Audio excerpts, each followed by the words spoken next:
जय जगत गुरु, जय भारत। सत्साई भाई और बहनों, दया परमपिता परमेश्वर सतगुरु रामपाल जी परमेश्वर जी की, जिनके शुभ आशीर्वाद से आप और हम सभी सत्सेवक भाई बहन एक बार फिर से साध संगति के लिए Facebook page Pawan Das is live पर एक दूसरे के साथ रूबरू हैं। भाई और बहनों, बचपन में हम इतिहास पढ़ा करते थे। स्कूल में हमें इतिहास पढ़ाया जाता था और उस समय हम ये सोचा करते थे कि ये इतिहास आगे चल के हमारे क्या काम आएगा। दुनिया तो विज्ञान पढ़कर डॉक्टर बन गई, मैथ को पढ़कर सीए बन गए, कोई इंजीनियर बन गया, और हम लोगों को ये हिस्ट्री पढ़ाई जा रही है जिसमें अकबर ने वो युद्ध किया, महाराणा प्रताप ने वो युद्ध किया, उस राजा ने ये किया, उस राजा ने वो किया। तो अक्सर हम सोचा करते थे कि ये हिस्ट्री हमारे जीवन में क्या काम आएगी। लेकिन वर्षों बाद आज पता चल रहा है कि वो हिस्ट्री भी जीवन में काम आती है। वो इतिहास, वो हिस्ट्री हमें एक शिक्षा देती है कि जो गलती आज से पहले आपके बड़े बुजुर्गों ने की, बड़े बड़े महापुरुषों ने की, वो गलतियां वर्तमान में हम लोग अपने जीवन में ना दोहराएं। और यदि वैसी ही कोई परिस्थितियां हमारे सामने आके खड़ी हो रही हैं तो हमने उन परिस्थितियों का इतिहास से शिक्षा लेते हुए कैसे सामना करना है, कैसे हमने उन परिस्थितियों से लड़ना है, संघर्ष करना है, समाधान निकालना है। तो इतिहास भी जीवन में काम आता है। ठीक इसी प्रकार वर्तमान में आप और हम जितने भी परम पूज्य परमेश्वर सतगुरु रामपाल जी भगवान के भगत हैं, उनके शिष्य हैं, और सन 2014 बरवाला कांड के बाद से लाखों करोड़ों की संख्या में हम सभी भक्तों की ये परीक्षा चल रही है। हिसार की छोटी जेल में बैठ के सर्व सृष्टि को रचने वाला वो परमात्मा लीला करते हुए, क्योंकि उससे बड़ा कोई लीलाधर नहीं है, उसकी लीला को समझ पाना आम व्यक्ति के बस की बात नहीं है, ब्रह्मा विष्णु महेश के बस की बात नहीं है। स्वयं 21 ब्रह्मांड का स्वामी ज्योति निरंजन काल भी उस परमेश्वर की इस अद्भुत लीला को समझ नहीं पा रहा है। उसको भी यकीन नहीं हो पा रहा कि ये असल में वही परमात्मा हो सकता है जो सतलोक का राजा है, वो भी धोखे में है। फिर भला आम प्राणी कैसे समझ सकते हैं? इस काल के न्योना जचरी के कब परमात्मा भी आते हैं यहाँ पे, यो पहचान ना पाता उसको। तो अगर इसने नो पता लग जा भगवान आ रहे हैं, जिसका कलजा पाट जा, हार्ट अटैक हो जा। इसलिए परमात्मा एक सिंपल रूप में ऐसे रहते हैं, किसी का भी ना जसदेव भगवान होंगे, इस रूप में वो प्रभु आ जाते हैं। इसलिए परमेश्वर ने अपनी एक वाणी में कहा है कि सब सुमरे अपने अनुमाना तो गति लखी न जाए। यानी उस परमेश्वर के बारे में यदि सभी लोग अपने अपने हिसाब से जानने का प्रयास करेंगे तो उसकी गति को, उसके विषय में आप जान नहीं पाओगे। और कहे कबीर कृपा कर जन पर ज्यों की त्यों समझाई। जिस पर उस गुरुदेव भगवान की, उस कबीर साहिब की कृपा होगी, रजा होगी, उन्हीं आत्माओं को वो परमात्मा अपनी स्थिति के बारे में साफ साफ समझाएगा। तो वर्तमान में उस कबीर परमेश्वर सतगुरु रामपाल जी भगवान की वो रजा, वो दया, वो मेहर, वो कृपा, उनके लाखों करोड़ों की संगत में से हम चंद सत्सेवकों के ऊपर हुई है। और आप और हमारा एक बहुत बड़ा सौभाग्य कि सन 2014 बरवाला कांड के बाद से जो गलतियां हमारे बड़े भाई सतलोक आश्रम मैनेजमेंट हरियाणा वाले पूज्य गुरुदेव सतगुरु रामपाल जी परमेश्वर जी के कलयुगी परिवार वाले, उनके कलयुगी बेटा बेटी, भाई बंधु, रिश्तेदार और जितने भी स्टेट कोऑर्डिनेटर और जिला कोऑर्डिनेटर हैं, ये लोग जो गलतियां अपनी आध्यात्मिक अज्ञानता, नादानी और सतगुरुदेव को परमेश्वर ना मान पाने के चलते लगातार जो करते जा रहे हैं, हर दिन कोई न कोई गलतियां ये करते ही करते हैं और हमें उन गलतियों से एक बहुत बड़ी शिक्षा मिलती जा रही है। ये आप और हमारा सौभाग्य है बहुत बड़ा कि हम उन लोगों की गलतियों से कुछ समझ पा रहे हैं, हमें नित नई शिक्षाएं मिल रही हैं। सतलोक आश्रम मैनेजमेंट हरियाणा से जुड़ी हुई संगत जितना गलतियां कर करके नीचे गिरती जा रही है भक्ति मार्ग में, उनकी गलतियों से शिक्षा लेकर सतगुरु रामपाल जी परमेश्वर हम आत्माओं को उतना ही ऊपर उठा रहे हैं। हाल ही वर्तमान में सतलोक आश्रम मैनेजमेंट हरियाणा ने ऐसी ही एक गलती की है जिसको आपने सोशल मीडिया पर देखा होगा, और जो ट्विटर है वर्तमान में जिसका नाम एक्स हो गया है, उसके ऊपर आज से 2 दिन पहले इन्होंने एक प्रचार प्रसार किया और प्रचार प्रसार इन्होंने भारत देश के जितने भी न्यूज़ चैनल हैं, टीवी चैनल हैं, उन चैनलों के खिलाफ लाखों की संगत को सतगुरुदेव भगवान का आदेश बताकर इन्होंने एक मुहिम चलाई। और वो मुहिम क्या थी ये स्क्रीन पर आपके सामने है। आपको पता होगा इस व्यक्ति के बारे में। अभी कुछ ही दिन पहले उत्तर प्रदेश के हाथरस में एक सत्संग था भोले बाबा का, श्री नारायण साकार हरि जिनको कहते हैं, ये वही व्यक्ति हैं। और इनके सत्संग में लाखों की संख्या में भीड़ आ गई और इनके जाने के बाद कहा जाता है कि वहाँ पर भगदड़ मच गई, जिसमें सैकड़ों की संख्या में औरतें, बच्चे और बुजुर्ग व्यक्ति मारे गए और कई सैकड़ों की संख्या में लोग बुरी तरह से घायल हो गए। उसके बाद में मीडिया को तो मौका चाहिए, मीडिया को तो बहाना चाहिए। मीडिया तो 24 घंटे यही देखता रहता है कि कहाँ से क्या मसाला मिले, क्योंकि 24 घंटे उनको कुछ न कुछ अपने चैनल पर दिखाते रहना होता है।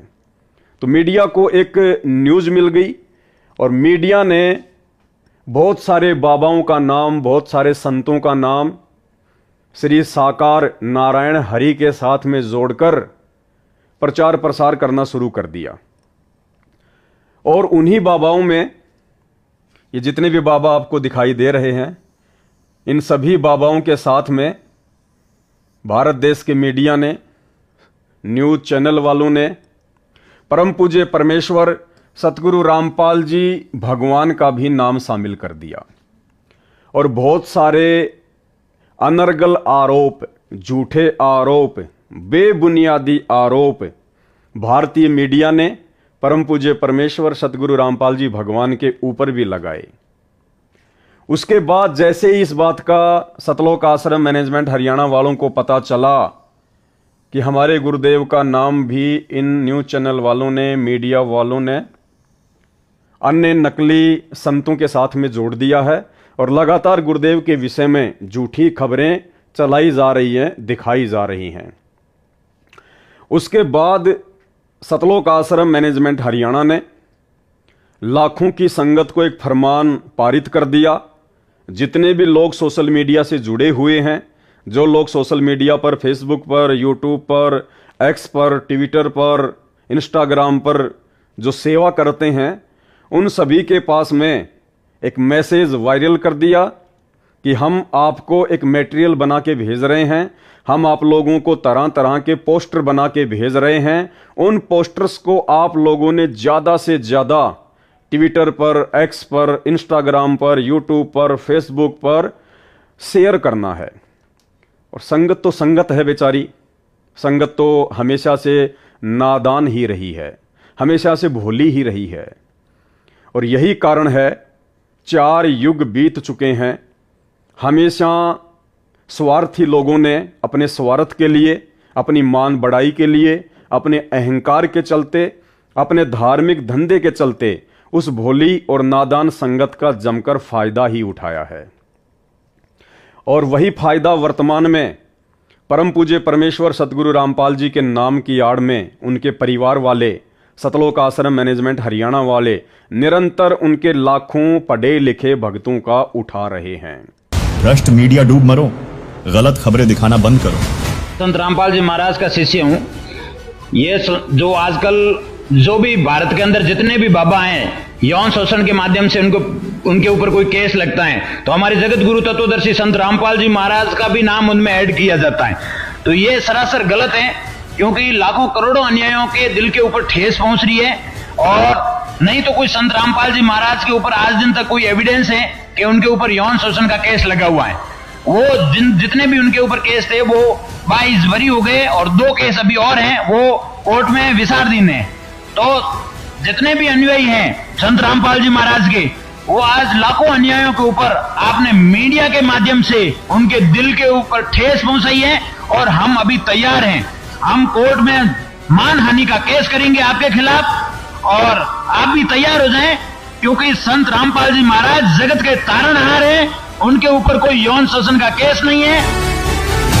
भ्रष्ट मीडिया माफी मांगो, वरना कार्यवाही के लिए तैयार रहो। क्योंकि भाई और बहनों, ये आस्था, श्रद्धा और भक्ति का खेल कुछ ऐसा ही होता है। कहते हैं धर्म नहीं ये धंधा है, यहां पढ़ा लिखा भी अंधा है। भक्ति मार्ग ऐसा ही है, इसमें आदमी की आंखें बहुत देर में जाके खुलती हैं, तब तक देर हो चुकी होती है। खैर जो भी है, दास आज जो लाइव आया है, तो मेरा लाइव आने का मुख्य मोटिव केवल यही है कि जो गलती वर्तमान में परम पूज्य परमेश्वर सतगुरु रामपाल जी भगवान से पूर्ण आध्यात्मिक ज्ञान लेने के बाद लाखों की संख्या में उनके पढ़े लिखे भगत कर रहे हैं, हम सत्सेवक भाई बहनों ने, जिनको परमपिता परमेश्वर जी ने सतलोक के लिए चुना है, जिनको एक नेक और सुयोग्य और ज्ञानी भगत बनाने के लिए साध संगति से जोड़ा है, सत्सेवक का नाम दिया है, हम भाई बहन, हमारे उन बड़े भाई बहन सतलोक आश्रम मैनेजमेंट हरियाणा वालों द्वारा हर दिन की जाने वाली गलतियों से शिक्षा लेकर, सबक लेकर अपने जीवन में इतने सावधान हो जाएं कि निकट भविष्य में ये काल हमसे छोटी से छोटी गलती भी ना करवा पाए, हमसे गुरुदेव भगवान की छोटी से छोटी मर्यादा भी ना टूटे, और हम इतने दृढ़ हो जाएं, हम इतने ज्ञानी हो जाएं कि परमेश्वर हमसे इतने प्रसन्न हो, गुरुदेव हमसे इतने प्रसन्न हो कि परमेश्वर हमारी सतलोक के लिए टिकट पक्की कर दें इसी जन्म में। तो इन लोगों ने मुख्य गलती क्या की है? देखिए, यदि आपके गुरु के बारे में, आपके परमेश्वर के बारे में यदि कोई उल्टा सीधा बोलेगा तो ठीक है, भगत का ये कर्तव्य बनता है, भगत का ये दायित्व बनता है कि उसको समझाए। अब बोलने को तो इस श्री नारायण साकार हरि के जो भगत हैं वो भी मीडिया के खिलाफ कुछ न कुछ वीडियो बनाए रहे हैं, कुछ न कुछ बातें आपस में बोल ही रहे हैं कि भाई हमारे गुरुदेव की गलती नहीं है, ये तो भीड़ की गलती है। हमारे गुरुजी ने तो साफ साफ मना कर दिया था कि जब भी आप सत्संग में आओ, आप जी बुजुर्गों को लेके मत आया करो, जो लोग ज़्यादा बीमार हैं उनको लेके मत आया करो, अपने छोटे छोटे बच्चों को लेके मत आया करो। तो इनकी एक शिष्या थी, उनका मैं एक वीडियो देख रहा था, तो इस प्रकार से वो बहन कह रही थी कि इसमें हमारे श्री नारायण साकार हरि प्रभु का कोई दोष नहीं है, हमारे प्रभु तो हमेशा भक्तों को सावधान करते हैं। उन्होंने तो पहले कह दिया था कि बच्चे, बुजुर्ग और बीमार व्यक्तियों को लेके मत आना। और वैसे भी ये भगदड़ हमारे श्री नारायण साकार हरि प्रभु के जाने के बाद में मची है, भगत लोग उनके वचनों पे नहीं चलते, इसमें हमारे प्रभु की कोई गलती नहीं है।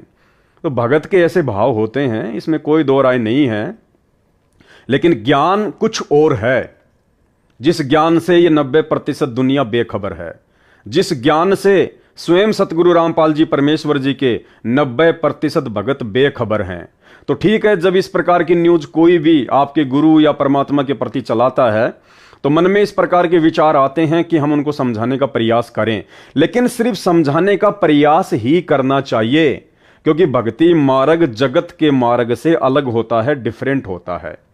भगत की कुछ मर्यादाएं होती हैं, भगत को जगत वालों से एक्स्ट्रा आध्यात्मिक ज्ञान होता है, उसके बाद भगत का बोलना चलना, भगत का रिएक्शन, भगत का हाव भाव दुनिया वालों से बहुत ज्यादा डिफरेंट हो जाता है। और वो दिखाई भी देना चाहिए, जब वो समय आता है, जब वो परिस्थितियां आता है, तो वो दिखाई भी देना चाहिए कि यदि आप भक्ति मार्ग से जुड़े हुए हैं तो आप में जगत वालों से कुछ डिफरेंट क्या है।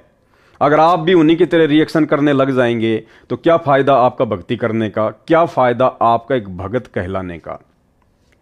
तो यहां पे सतलोक आश्रम मैनेजमेंट हरियाणा वालों ने, गुरुदेव भगवान के कलयुगी परिवार ने, और उस कलयुगी परिवार के पीछे, सतलोक आश्रमों के पीछे जुड़ी हुई 90% संगत ने थोड़ा सा अपने गुरुदेव भगवान के ज्ञान को आधार नहीं बनाया।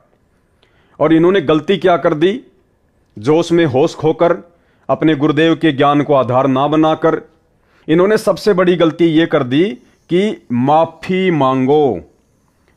इन्होंने सभी मीडिया चैनल वालों को कहा कि माफी मांगो कि आप लोगों ने सतगुरु रामपाल जी के विषय में, कि उनके ऊपर लड़कियों की छेड़ाछाड़ी का आरोप है, उनके ऊपर बलात्कार का आरोप है, उनके आश्रम में ये होता था वो होता था, सभी बाबा एक जैसे हैं, यानी जैसा भी मीडिया वालों ने दिखाया आप लोगों ने अच्छे से देखा होगा। और सतलोक आश्रम मैनेजमेंट हरियाणा ने फिर एक मुहिम छेड़ दी आनन फानन में। सभी भक्तों को फरमान जारी कर दिया कि हम आपको जो पोस्टर बना बना के भेज रहे हैं, आप इन पोस्टर्स को ज्यादा से ज्यादा वायरल करें, ज्यादा से ज्यादा शेयर करें, और जितने भी मीडिया चैनल वाले हैं उनके ऊपर हम दबाव बनाएं और उनको हम मजबूर करें अपनी उस गलती को सुधारने की, कि वो माफी मांगें। ये जो शब्द है भाई और बहनों, माफी मांगें, ये शब्द आध्यात्मिक क्षेत्र में जायज नहीं है। यदि आपको पूर्ण ज्ञान है, यदि आपके गुरु तत्वदर्शी संत हैं, और यदि आपको ऐसे परम संत से ज्ञान प्राप्त है, तो फिर उनके भक्तों का इस प्रकार से जगत के प्रति रिएक्शन नहीं होना चाहिए। दुनिया वालों से माफी मंगवाना, दुनिया वालों के ऊपर दबाव डालकर, प्रेशर डालकर उनसे माफी मंगवाना, ये तत्वदर्शी संत के भक्तों के लक्षण नहीं होते हैं। ये बातें दर्शाती हैं कि आज भी भले ही आपको 20 वर्ष हो गए हों, 15 वर्ष हो गए हों, 10 वर्ष हो गए हों, भले ही आपको प्रथम मंत्र प्राप्त हो, सतनाम प्राप्त हो या सारनाम प्राप्त हो, लेकिन अभी भी आप जी अपने गुरुदेव भगवान के ज्ञान को आधार नहीं बना पाए हैं। अभी आप एक योग्य, सुयोग्य और ज्ञानी भगत की लिस्ट में शामिल नहीं है। देखो, परमेश्वर ने हमें बहुत तरीकों से समझाया है कि भक्तों को कैसे रहना चाहिए, भक्तों का आचार विचार व्यवहार कैसा होना चाहिए। और दूसरी बात भाई और बहनों, आज सतलोक आश्रम मैनेजमेंट हरियाणा को, गुरुदेव के कलयुगी परिवार को इस बात को लेकर पेट में दर्द क्यों हो रहा है, इस बात को लेकर उनके अंदर जोश पैदा क्यों हो रहा है, जब मीडिया इस प्रकार की खबरें अन्य पाखंडी और नकली साधु संत महात्माओं के साथ जोड़कर सतगुरु रामपाल जी परमेश्वर जी के विषय में भी बता रही है। तो आज इन सतलोक आश्रमों से जुड़े हुए लोगों को दर्द क्यों हो रहा है? भाई, मीडिया को इस प्रकार की बातें कहने का मौका, मीडिया को परम पूज्य परमेश्वर सतगुरु रामपाल जी भगवान के खिलाफ इस प्रकार की झूठी न्यूज चलाने का मौका भी तो आप लोगों ने दिया है। अरे 2014 बरवाला कांड याद है या भूल गए? किसने करवाया था, किसकी मनमानियों से हुआ? आप लोगों ने भी तो उस समय वही हरकतें की थी जो हरकतें इन नकली बाबाओं की संगत के द्वारा करने के कारण आज मीडिया वालों को इस प्रकार की न्यूज चलाने का मौका मिल रहा है। बल्कि आप तत्वज्ञानी भक्तों ने तो 2 कदम आगे बढ़ के कुकर्म किए थे। ये श्री नारायण साकार हरि के भगत, इन भक्तों ने कम से कम प्रशासन के साथ में लड़ाई झगड़ा तो नहीं किया। इन लोगों ने स्पेशल कोई काले कपड़े पहन के, काले कमांडो बन के प्रशासन के साथ में मारपीट तो नहीं की। ये तो खाली इनके गुरुदेव के जाने के बाद उनकी गाड़ी के पीछे दौड़ रहे थे और उसके बाद में भगदड़ मच गई और काफी लोगों की मृत्यु हो गई। लेकिन आप लोगों ने सन 2014 बरवाला कांड में जो स्वयं किया और लाखों की नादान संगत से करवाया, गुरुदेव का आदेश बताकर, अरे उस कुक्रम के आगे इन बाबाओं की संगत के कुक्रम तो कुछ भी नहीं है। फिर तुम्हारे पेट में दर्द क्यों हो रहा भाई? किसने अपनी मनमानी की बरवाला कांड में? क्या किसी भी व्यक्ति ने सन 2014 के बरवाला कांड में परम पूज्य सतगुरु रामपाल जी के मुख से ये सुना कि बच्चों में हिसार कोर्ट की तारीख पे नहीं जाना चाहता, बच्चों में चंडीगढ़ की तारीख पर नहीं जाना चाहता, और ये जो पुलिस आ रही है, जो प्रशासन के आदेश से, जुडिशरी के आदेश से, तुम इस पुलिस को आश्रम में मत आने देना, ढाल बन के खड़े हो जाओ, काले कपड़े पहन लो, कमांडो बन जाओ, बंदूकें, लठ और पेट्रोल बम तैयार कर लो, मर जाओ या मार दो, लेकिन पुलिस अंदर नहीं आनी चाहिए। क्या किसी भी भगत ने एक भी शब्द, एक भी स्टेटमेंट अपने गुरुदेव के मुख से इस प्रकार का सुना? तो भाई फिर किसके कहने पर वो नादान संगत, वो भोली संगत काले कमांडो बन गए, व्हाइट कमांडो बन गए, मरने मारने को तैयार हो गए, हाथों में 6-6 फुट के लठ पकड़ लिए, पेट्रोल बम तैयार कर लिए, छोटे छोटे ईंट और पत्थर के टुकड़े आश्रम की छत पे जमा कर लिए, और जैसे ही दिन के 12 बजे 18 नवंबर 2014 को पुलिस वालों के ऊपर आक्रमण कर दिया, उनके ऊपर डंडे बरसाने शुरू कर दिए, पत्थर फेंकने शुरू कर दिए। जवाबी कार्यवाही में पुलिस ने भी अपना एक्शन ले लिया, जिसमें हमारे भी तो 5 भगत और एक बच्चे की मौत हो गई थी। अरे हमारे आश्रम के आगे भी तो उसी प्रकार से मौत हुई थी भगदड़ मचने के कारण, जिस प्रकार से उत्तर प्रदेश के हाथरस में श्री नारायण साकार हरि के सत्संग में उनके भक्तों की मौत हो गई। फिर आप किस बात को लेकर मीडिया से खफा हैं? किस बात को लेकर आप मीडिया से नाराज हैं भाई? ये मौका मीडिया को वर्तमान में इस प्रकार का झूठ फैलाने का सतगुरु रामपाल जी परमेश्वर जी के विरुद्ध किसने मौका दिया? आप भक्तों ने तो मौका दिया, आप बड़े बड़े कोऑर्डिनेटरों ने तो मौका दिया, आप गुरुदेव के भाई ने तो मौका दिया, आप गुरुदेव के बेटा बेटियों ने, उनके परिवार वालों ने, रिश्तेदारों ने तो मौका दिया। तो भाई फिर पेट में दर्द किस बात का? सहन करो फिर, और अपनी गलतियों को नजरअंदाज क्यों कर रहे हो? और फिर से तुम वही गलतियां वर्तमान में लाखों की नादान और भोली संगत को मोहरा बनाकर करवाने जा रहे हो। भाई और बहनों, जिस प्रकार इन लोगों ने, सतलोक आश्रम वालों ने संगत, पैसा और पावर के बलबूते पर 2014 में अपनी मनमानी हरकतें करते हुए गुरुदेव के ज्ञान, सत्संग और शिक्षाओं के विरुद्ध मनमाना आचरण करते हुए लाखों की संगत को गुरुदेव का वचन तुड़वाकर प्रशासन के सामने मरने मारने के लिए खड़ा कर दिया था, वही गलतियां आज 10 साल के बाद ये लोग फिर से संगत से करवा रहे हैं। कुछ नहीं बदला इन लोगों का, जरा भी चेंज नहीं हुआ इन लोगों में, क्योंकि परमेश्वर अपने सत्संगों में भाई और बहनों हमें बहुत तरह से समझाते हैं कि काल का जीव कौन होता है और सतगुरु का जीव कौन होता है। परमेश्वर ने हमें बताया कि कोटि वर्ष करो संगत संतों की, और पत्थर का जल में क्या भीजे, एक चंदन बन में रंग ला दे, बांस बिटंबी ना सीजे। जिस प्रकार पत्थर को यदि आप 1 करोड़ वर्ष तक भी जल में भिगो के रखो, जल में डाल के रखो, और 1 करोड़ वर्ष बाद भी यदि उसको बाहर निकालकर आपस में रगड़ो, वो चिंगारी ही पैदा करेगा। जबकि गुरुदेव ने बताया कि जल का स्वभाव होता है निर्मल करना। पानी तो हर चीज को मुलायम कर देता है, नॉर्मल कर देता है, निर्मल कर देता है, लेकिन पत्थर के ऊपर उस जल का भी कोई असर नहीं होता। इसी प्रकार जो काल के जीव होते हैं, जो काल के प्राणी होते हैं, जो भक्ति के अधिकारी जीव नहीं होते हैं, उनके ऊपर सतगुरु के वचनों का, सतगुरु के ज्ञान का, सतगुरु की शिक्षाओं का कोई असर नहीं होता है। वो आत्मा चाहे 1 करोड़ वर्ष भी उस संत की संगत करें, उसके चरणों में रहें, तो भी उनके ऊपर ज्ञान का कोई असर नहीं होता है। फिर परमेश्वर ने बताया कि जैसे सर्प चंदन लिपटाई, तन भया शीतल पर विष नहीं जाई।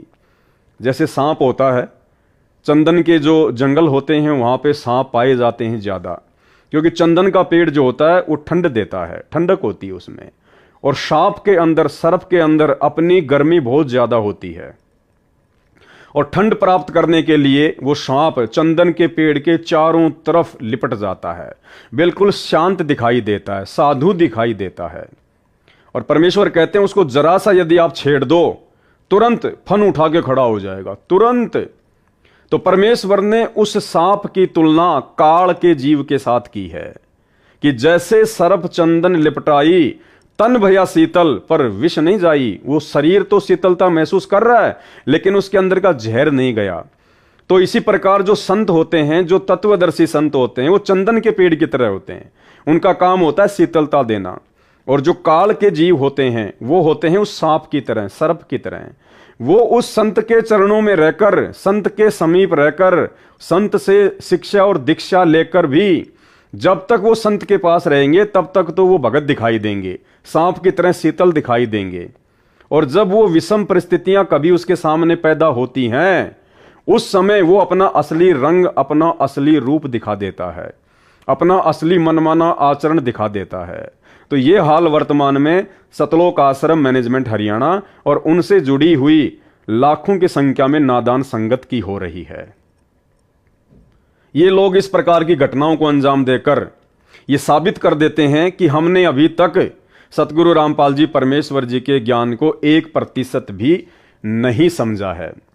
और अब भी आपकी आंखें नहीं खुलेंगी और आपकी प्रेरणा नहीं बनेगी तो फिर इंसान नहीं, पत्थर हो तुम, पत्थर।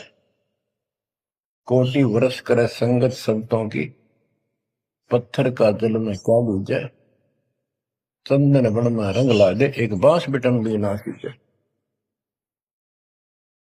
पत्थर को जल में डाल दे, कितने गहरे जल में डाल दे, कितने दिन डाले रखे, उसका कोई असर जल का नहीं होता। नहीं, जल से तो नरम होता है पदार्थ, बाहर निकालते उसको घिसा दे दूसरे पत्थर से, जो कहते हैं चिंगारी निकलेंगे। तो पत्थर जैसे प्राणियों को किसी चीज का असर नहीं होता। ये अमृतवाणी उन पुण्यात्माओं को झंझोड़ कर रख देंगी जिनकी आंखें काल में अज्ञान से बंद कर रखी। तो ये संतों के लक्षण नहीं होते हैं। माफी मंगवाना ये भगतों के लक्षण नहीं होते हैं। भगत हमेशा आधीन होता है, भगत हमेशा झुक के चलता है, भगत हमेशा विनम्र होता है।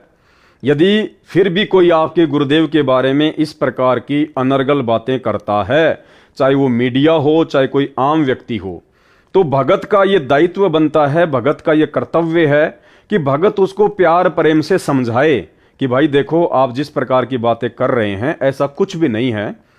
हम सतगुरु रामपाल जी परमेश्वर जी के शिष्य हैं, हम उनसे जुड़े हुए हैं, हकीकत कुछ और है जिससे आप लोग अपरिचित हो। तो आप लोग इस प्रकार की झूठ हमारे गुरुदेव भगवान के खिलाफ ना फैलाएं और जो सत्य है आप उसको जानने का प्रयास करें।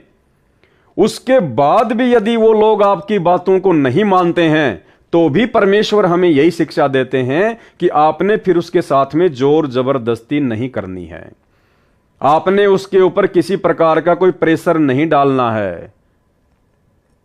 लेकिन यहां पे आप देखेंगे साफ साफ सतगुरु रामपाल जी परमेश्वर जी की मर्यादाओं के खिलाफ, गुरुदेव भगवान की मर्यादाओं के खिलाफ सभी न्यूज चैनलों के प्रति सोशल मीडिया पर जमकर इस प्रकार के पोस्टर लाखों की संगत से वायरल करवाए गए हैं और समाज में यह संदेश दे दिया गया है सतलोक आश्रम मैनेजमेंट हरियाणा के द्वारा कि भैया हमसे बच के रहना, हम कोई भगत वगत नहीं है, हम कोई ज्ञानी वानी नहीं है।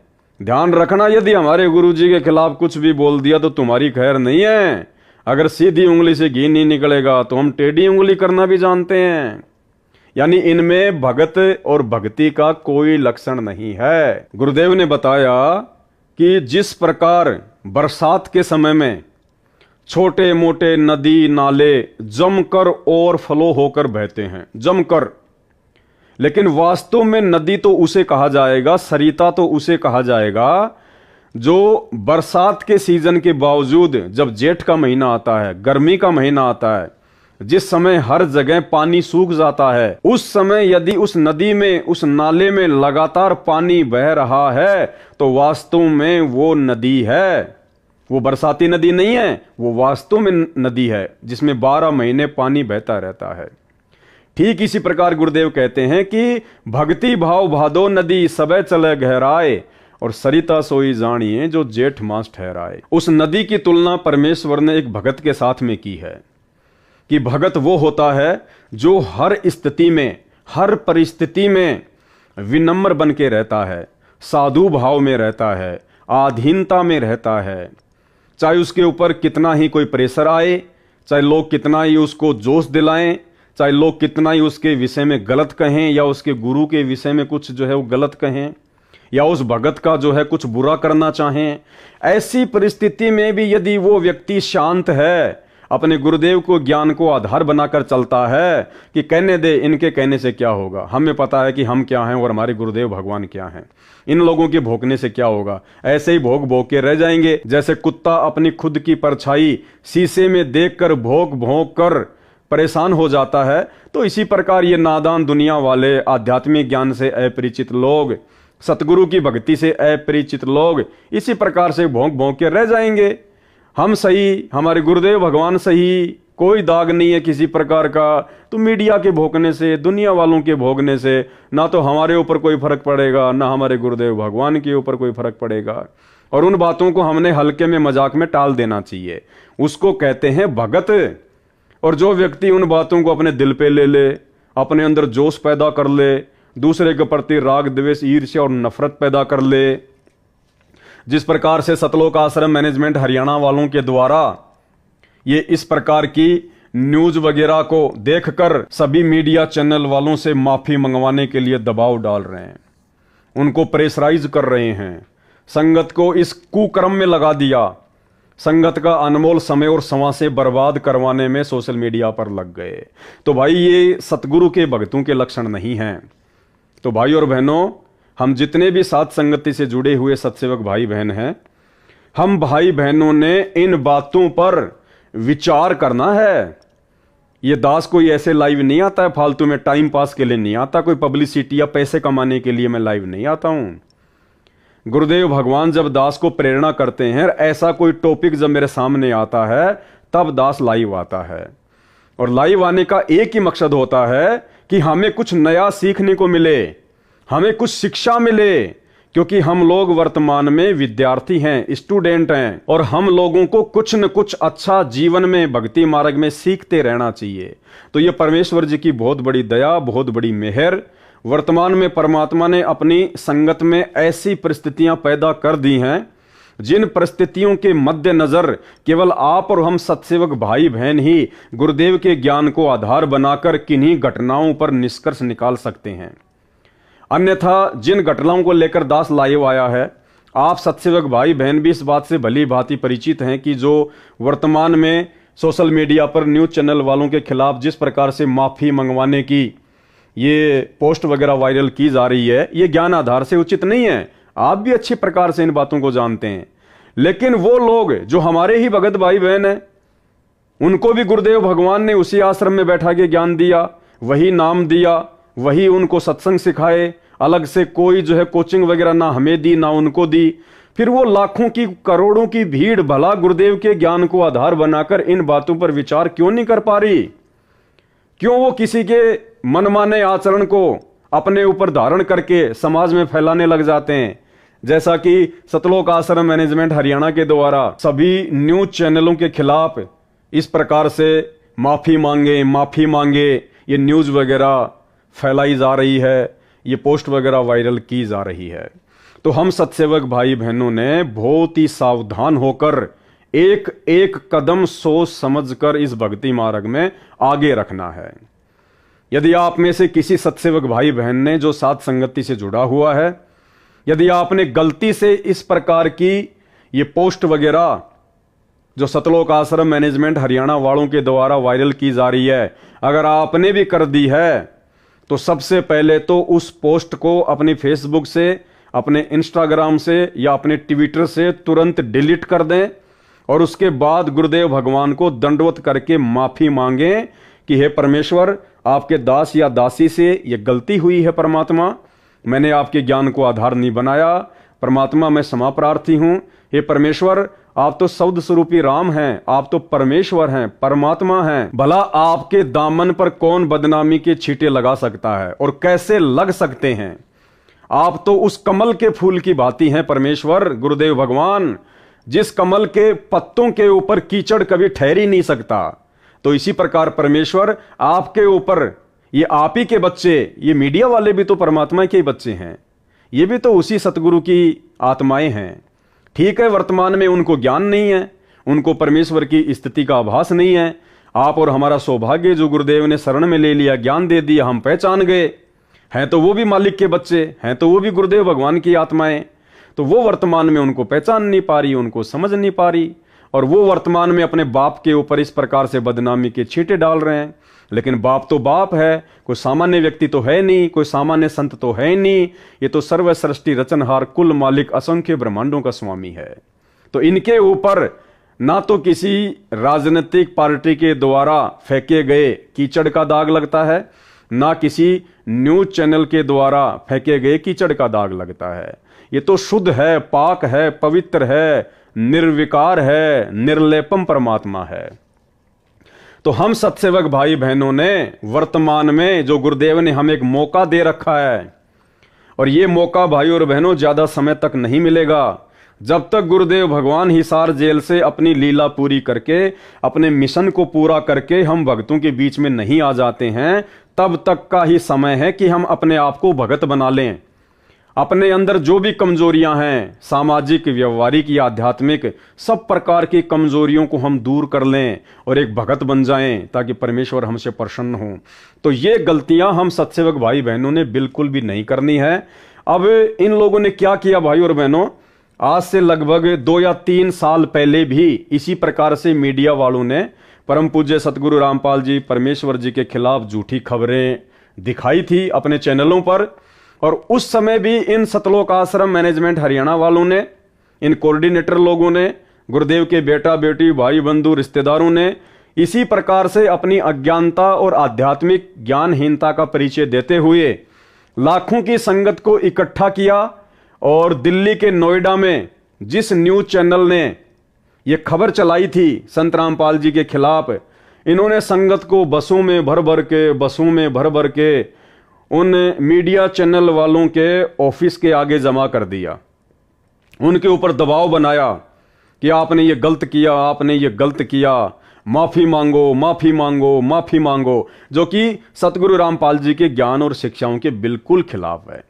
तो उस समय इन्होंने ऐसा किया, जिसमें कुछ न्यूज़पेपर भी शामिल थे, कुछ टीवी चैनल भी शामिल थे। तो ऐसे ही एक ये राजस्थान का अखबार था दैनिक भास्कर, इन्होंने भी संत रामपाल जी के खिलाफ यौन शोषण से संबंधित ऐसी झूठी खबर फैलाई थी। और इन लोगों ने संगत को इकट्ठा करके उनके ऑफिस के आगे खड़ा कर दिया, उनके ऊपर दबाव बनाया। तो मीडिया का क्या काम है भाई और बहनों, मीडिया ने दूसरे दिन ये वाली न्यूज वापस निकाल दी। रामपाल पर नहीं है दुष्कर्म के आरोप। आसाराम प्रकरण के दौरान 26 अप्रैल को भास्कर में प्रकाशित दुष्कर्म, सेक्स रैकेट और गलत काम के मामले में रामपाल का नाम भी प्रकाशित हुआ है। रामपाल के खिलाफ दुराचार और सेक्स रैकेट के आरोप नहीं है। भूलवश रामपाल को लेकर समाचार प्रकाशित हो गए। भास्कर का उद्देश्य कभी भी किसी अनुयायी की धार्मिक भावनाओं को आहत करना नहीं रहा है। तो जब इन्होंने दबाव बनाया तो न्यूज चैनल वालों ने इस प्रकार की छोटी सी न्यूज अपने अखबार के कोने में डाल दी और ये लोग खुश हो गए। ये लोग खुश हो गए, हाँ, कि अब हमारे गुरुजी बिल्कुल पाक साफ हैं, अब हमारे गुरुजी के ऊपर ऐसा कोई आरोप नहीं है। अब हमें विश्वास हो गया कि हमारे गुरुजी कभी ऐसा गलत काम नहीं कर सकते। बताइए, जब तक मीडिया ने अपनी गलती नहीं मांगी तब तक तो इन सतलोक आश्रम से जुड़े हुए भक्तों को यह लग रहा था कि हमारे गुरुजी गलत हैं, हमारे गुरुजी ने गलत काम किए होंगे, तभी तो मीडिया में आया। तभी तो मीडिया की उस न्यूज को देखकर ये लाखों की संगत नाराज हो गई, लाखों की संगत के मन में दोष पैदा हो गया। और जैसे ही मीडिया ने अपनी गलती मांगी तो ये प्रसन्न हो गए, ये खुश हो गए कि अब हमारे गुरुजी बिल्कुल पाक साफ हैं। तो भाई और बहनों, ये नादानी है, इन नादानियों से हमने बाहर निकलना पड़ेगा, अन्यथा ये मौका, ये समय हाथ से निकल जाने के बाद हमें दोबारा नहीं मिलेगा। सतगुरु रामपाल जी परमेश्वर जी ने खुद को हम भक्तों से दूर करके शारीरिक तौर पर ये वर्तमान का जो समय हमें दिया है ना, ये हम भक्तों को स्वयं उनके ज्ञान को आधार बनाकर चिंतन मनन करने के लिए दिया है, सोचने और समझने के लिए दिया है, गुरुदेव के ज्ञान का निष्कर्ष निकालकर अपने जीवन में लागू करने के लिए दिया है। हम एक नेक और अच्छे भगत बन सकें, हम अपने गुरुदेव की पहचान कर सकें, इसलिए गुरुदेव ने हमें यह समय दिया है। ये उनके मिशन का एक अंग है, उनकी लीला का एक हिस्सा है। और इसको उनकी रजा के बिना हर कोई भगत भाई बहन नहीं समझ सकते। तो भाई और बहनों, इसी प्रकार गुरु को मानुष मानने वाला प्राणी, गुरु को अपने जैसा एक मनुष्य, एक आम व्यक्ति, एक आम संत मानने वाला व्यक्ति, भगत प्राणी, वो हमेशा दुविधा में भी रहता है और वो धोखे में भी रहता है। जिस प्रकार से ये सतलोक आश्रम मैनेजमेंट हरियाणा वाले गुरु को मानुष मानने के चलते धोखे में भी हैं और दुविधा में भी हैं, और आज इस लाखों की संगत की स्थिति बिना पैंदे के लोटे की तरह हो रही है। 2014 बरवाला कांड के बाद से हम सभी सत्सेवक भाई बहन देखते ही आ रहे हैं किस प्रकार से संगत का आर्थिक और शारीरिक दोहन किया गया है, शोषण किया गया है। सबसे पहले तो बरवाला कांड में किया गया गुरुदेव के कलयुगी परिवार के द्वारा, इन्हीं कोऑर्डिनेटरों के द्वारा अपना मनमाना आचरण भक्तों के ऊपर थोक दिया। नाम गुरुजी का, लठ ले लो हाथों में, पेट्रोल बम तैयार कर लो, ये बंदूकें पकड़ लो, मरने मारने के लिए तैयार हो जाओ, काले कपड़े पहन के कमांडो बन जाओ, मरेंगे मार देंगे लेकिन पुलिस को आश्रम में नहीं आने देंगे। और हर आदेश के पीछे नाम जोड़ दिया, गुरुजी का आदेश है, गुरुजी का आदेश है।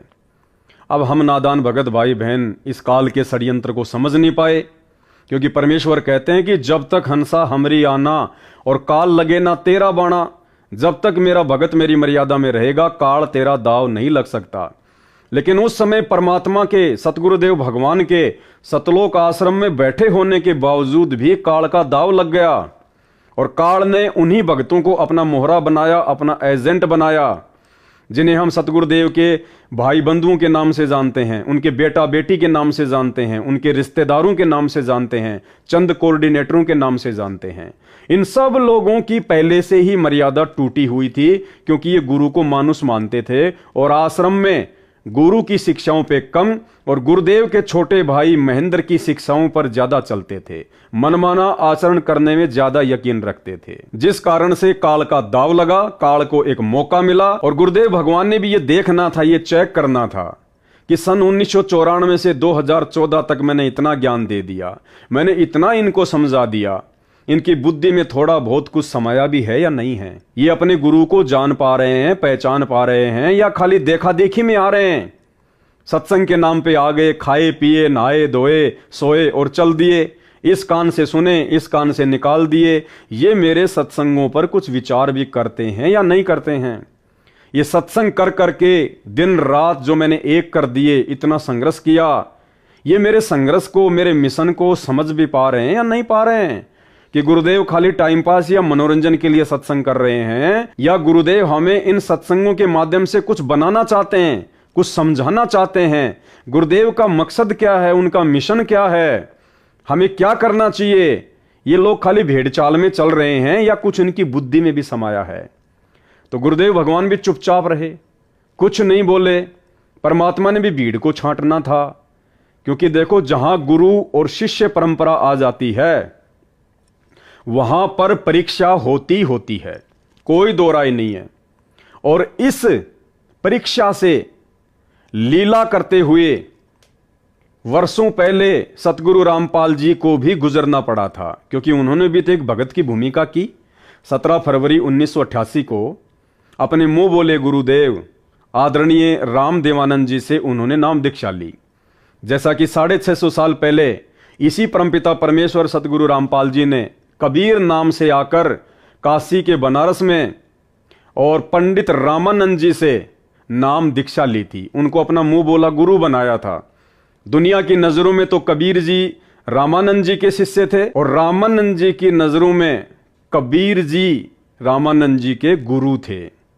तो ठीक वही लीला भाई और बहनों, क्योंकि परमात्मा तो वही है, साहिब तो वही है, वही कबीर परमात्मा वर्तमान में है, सतगुरु रामपाल जी के रूप में है। तो जाहिर सी बात है लीलाएं भी वही होनी है, क्योंकि जगत गुरु कौन होता है? जगत गुरु उसे कहते हैं जो पूरे जगत को ज्ञान दे, जिसके समान ज्ञान पूरे जगत में किसी को ना हो, उसको कहते हैं जगत गुरु। और यदि किसी को लगता है कि संत रामपाल जी ने तो 17 फरवरी 1988 को और आदरणीय राम देवानंद जी महाराज जी से नाम उपदेश लेकर उनसे ज्ञान ग्रहण किया है, और उसके बाद 1994 से वो नाम दीक्षा देने लग गए।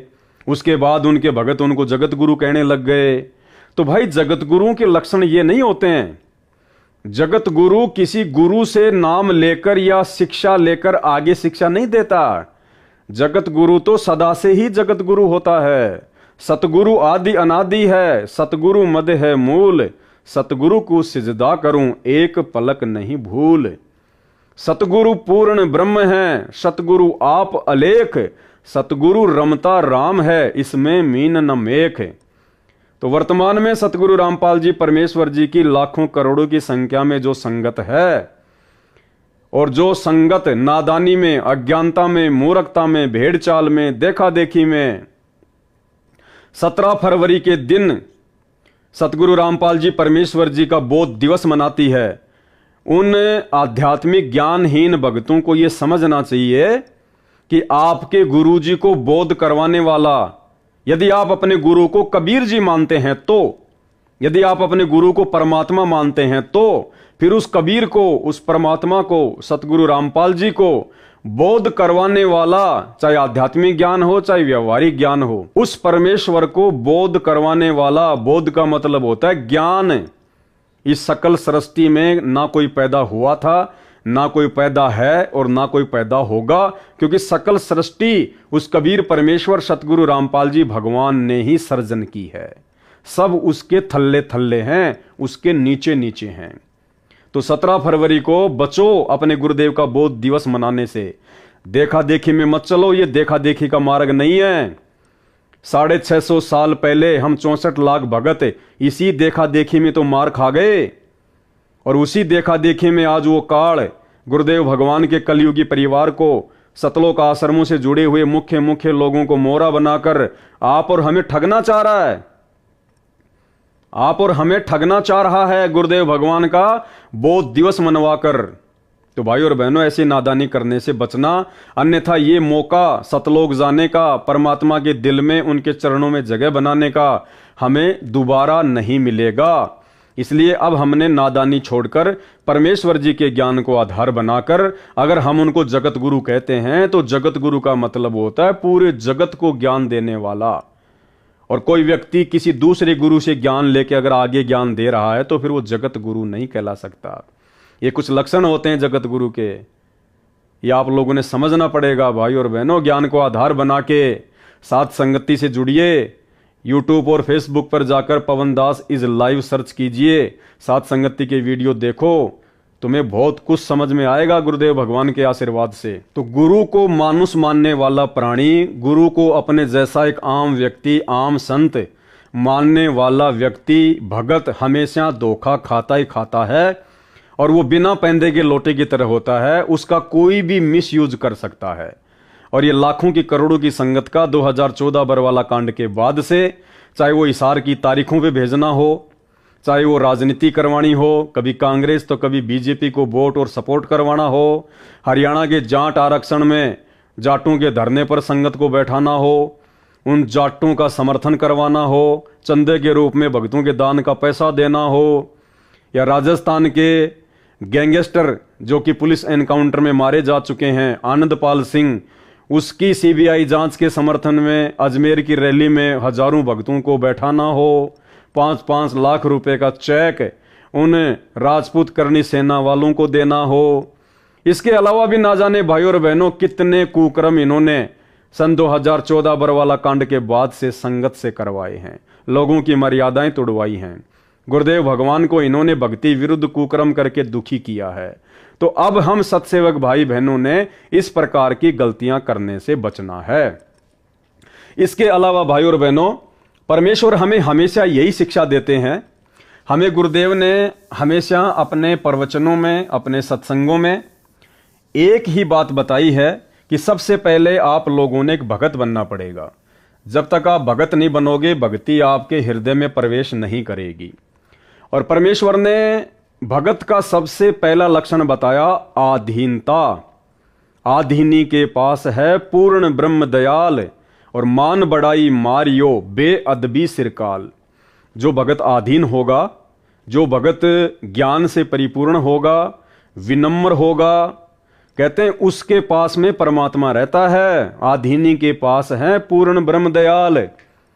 और मान बड़ाई मारियो बेअदबी सिरकाल, बेअदबी यानी फालतू की बातें, व्यर्थ की बातें, कहते हैं उनके ऊपर तो काल बैठा रहता है, बेअदबी सिरकाल। तो परमेश्वर सतगुरु रामपाल जी ने, सारी सृष्टि के रचनहार ने, हमारे पूज्य गुरुदेव भगवान ने हमें एक सुयोग्य भगत बनाने के लिए क्या शिक्षा दी है। परमेश्वर कहते हैं कि जो तोको काटा बोवे वाको बोतू फूल, और तोहे फूल के फूल हैं वाको हैं त्रिशूल। ये शिक्षा दी है परमात्मा ने। पुण्यात्मा, दुष्ट लोगों का काम तो उनका स्वभाव ही होता है दुष्ट कर्म करने का, और साधु संतों का काम होता है स्वभाव जो उनका होता है परमार्थ ही करने का। और कबीर साहब ने हमें शिक्षा भी दी है कि जो तोकू काटा बोवे ताको बोतू फूल, तोहे फूल के फूल हैं वाको है त्रिशूल। हमें परमात्मा कहते हैं कि आपको यदि कोई कष्ट देता है आप उसको कुछ ना कहो, परमात्मा पर छोड़ो, फिर देखना वो उसका कैसा रिजल्ट आपको देगा। जो तोकू काटा बोवे वाको बोतू फूल, और तोहे फूल के फूल है वाको है त्रिशूल। वो तो विधान है परमात्मा का, जो जैसे कर्म करेगा उसको फल तो मिलेगा ही मिलेगा। तो आज यदि सतगुरु रामपाल जी परमेश्वर जी का नाम, उस पाक और पवित्र परमेश्वर का नाम यदि इन तमाम नकली और पाखंडी धर्मगुरुओं के साथ में जोड़कर ये भारतीय मीडिया दिखा रही है, तो इसमें हम भक्तों को उत्तेजित होने की आवश्यकता नहीं है, हम भक्तों को होश में जोश खोने की आवश्यकता नहीं है। परमेश्वर ने हमें जो शिक्षा दी है उसको आधार बनाने की जरूरत है कि जो तोकू काटा बोवे, इस मीडिया ने काटा बोया है, गुरुदेव के खिलाफ उल्टा सीधा बोल के, अनर्गल बातें बोल के, झूठे आरोप लगाकर इस मीडिया ने काटा बोया है। जो तोकू काटा बोवे, फिर परमात्मा कहते हैं भगत का क्या लक्षण है, वाको बोतू फूल। हमने उसके खिलाफ वैसा ही बर्ताव नहीं करना है जैसा उसने किया। सामने वाला यदि कोई पत्थर फेंक रहा है तो भगत ने वापस पत्थर नहीं फेंकने। जो तोकू काटा बोवे वाको बोतू फूल। यदि ये मीडिया, ये न्यूज चैनल वाले परमेश्वर सतगुरु रामपाल जी के खिलाफ झूठा प्रचार कर रहे हैं, अनर्गल बातें कह रहे हैं, सेक्स रैकेट से जोड़ रहे हैं, बलात्कारी कहकर संबोधित कर रहे हैं, यानी कुछ भी झूठ फैला रहे हैं, तुम्हें समझना चाहिए कि ये शैतान का षड्यंत्र है, ये काल का षड्यंत्र है। और वर्तमान में परमात्मा आप और हमारी परीक्षा ले रहा है। काल तो वर्तमान में हर प्रकार से अपने एजेंटों के माध्यम से संगत को फंसाने का ही प्रयास करेगा। वो इसी प्रकार की सूक्ष्म चाल चलेगा। आप लाखों की संगत को लग रहा है कि भाई ये सतलोक आश्रम मैनेजमेंट हरियाणा बहुत अच्छा कर रहा है, मीडिया वालों ने हमारे गुरुजी के खिलाफ इस प्रकार की बातें बक दी, और सतलोक आश्रमों से जुड़े हुए हमारे जो भाई बहन हैं, जो कोऑर्डिनेटर हैं, उन्होंने हमारे को इस प्रकार के ये पोस्टर बना के दे दिए कि करो जम के वायरल सोशल मीडिया पर। इन मीडिया चैनल वालों की इतनी औकात क्यों हो गई, इन्होंने कैसे हमारे गुरुजी के खिलाफ इस प्रकार की बातें बोल दी। और आप लोगों ने जरा सा भी ज्ञान को आधार ना बनाकर और आंख बंद करके भेड़ चाल में इन पोस्टर्स को वायरल करना शुरू कर दिया। अरे यही तो परीक्षा है परमात्मा की, अरे यही तो सूक्ष्म चाल है दूसरी तरफ उस शैतान की, उस काल की। उधर से वो भी जोर लगाएगा आप और हमारी मर्यादाएं खंडित करवाने के लिए, वो सूक्ष्म चाल चलेगा। और ये सूक्ष्म चाल है इस प्रकार से पोस्टर बनवाकर आप भक्तों से सोशल मीडिया पर वायरल करवाना। और दूसरी तरफ वो सतगुरु रामपाल जी भगवान जो हिसार की छोटी जेल में बैठकर आप और हम भगत भाई बहन जो इस 21 ब्रह्मांड रूपी शैतान की बड़ी जेल में बैठे हुए हैं, वो परमेश्वर 28 वर्षों से अनमोल तत्व ज्ञान देकर काल की सूक्ष्म चाल से ही हमारी परीक्षा लेगा। परमेश्वर उसको मना नहीं करेगा, उसको रोकेगा टोकेगा नहीं। काल इस समय स्वतंत्र है, ये परीक्षा का समय है। वो भक्तों को अच्छे से तोड़ेगा, डराएगा, धमकाएगा, गुमराह करेगा, साम दाम दंड भेद या घटिया से घटिया नीति अपने एजेंटों के माध्यम से लागू करवाएगा। आप और हम सबको अच्छे से पता है वो स्वयं तो आता नहीं है, स्वयं तो वो प्रकट होता नहीं है, उसने कसम खा रखी है। तो वो कैसे प्रकट होता है, वो कैसे अपनी सूक्ष्म चाल चलेगा, वो कैसे भक्तों की मर्यादा तोड़वाएगा। वो उन लोगों को मोहरा बनाएगा जिन भक्तों की मर्यादाएं टूटी हुई हैं, जो भगत गुरु को परमात्मा नहीं मानते हैं। उन लोगों के मार्फत, जिन लोगों के ऊपर लाखों की करोड़ों की संगत आंख बंद करके विश्वास करती है, जैसे आपके कोऑर्डिनेटर गुरुदेव के कलयुगी बेटा बेटी भाई बंधु रिश्तेदार, जिन लोगों पर संगत आध्यात्मिक अज्ञानता के चलते गुरुदेव के ज्ञान को आधार ना बनाकर आंख बंद करके विश्वास करती है, उन्हीं लोगों को मोहरा बनाएगा वो काल। और पिछले 10 वर्षों से बरवाला कांड के बाद उन्हीं लोगों को काल ने लगातार मोहरा बनवाकर भक्तों की मर्यादाएं खंडित करवाई हैं।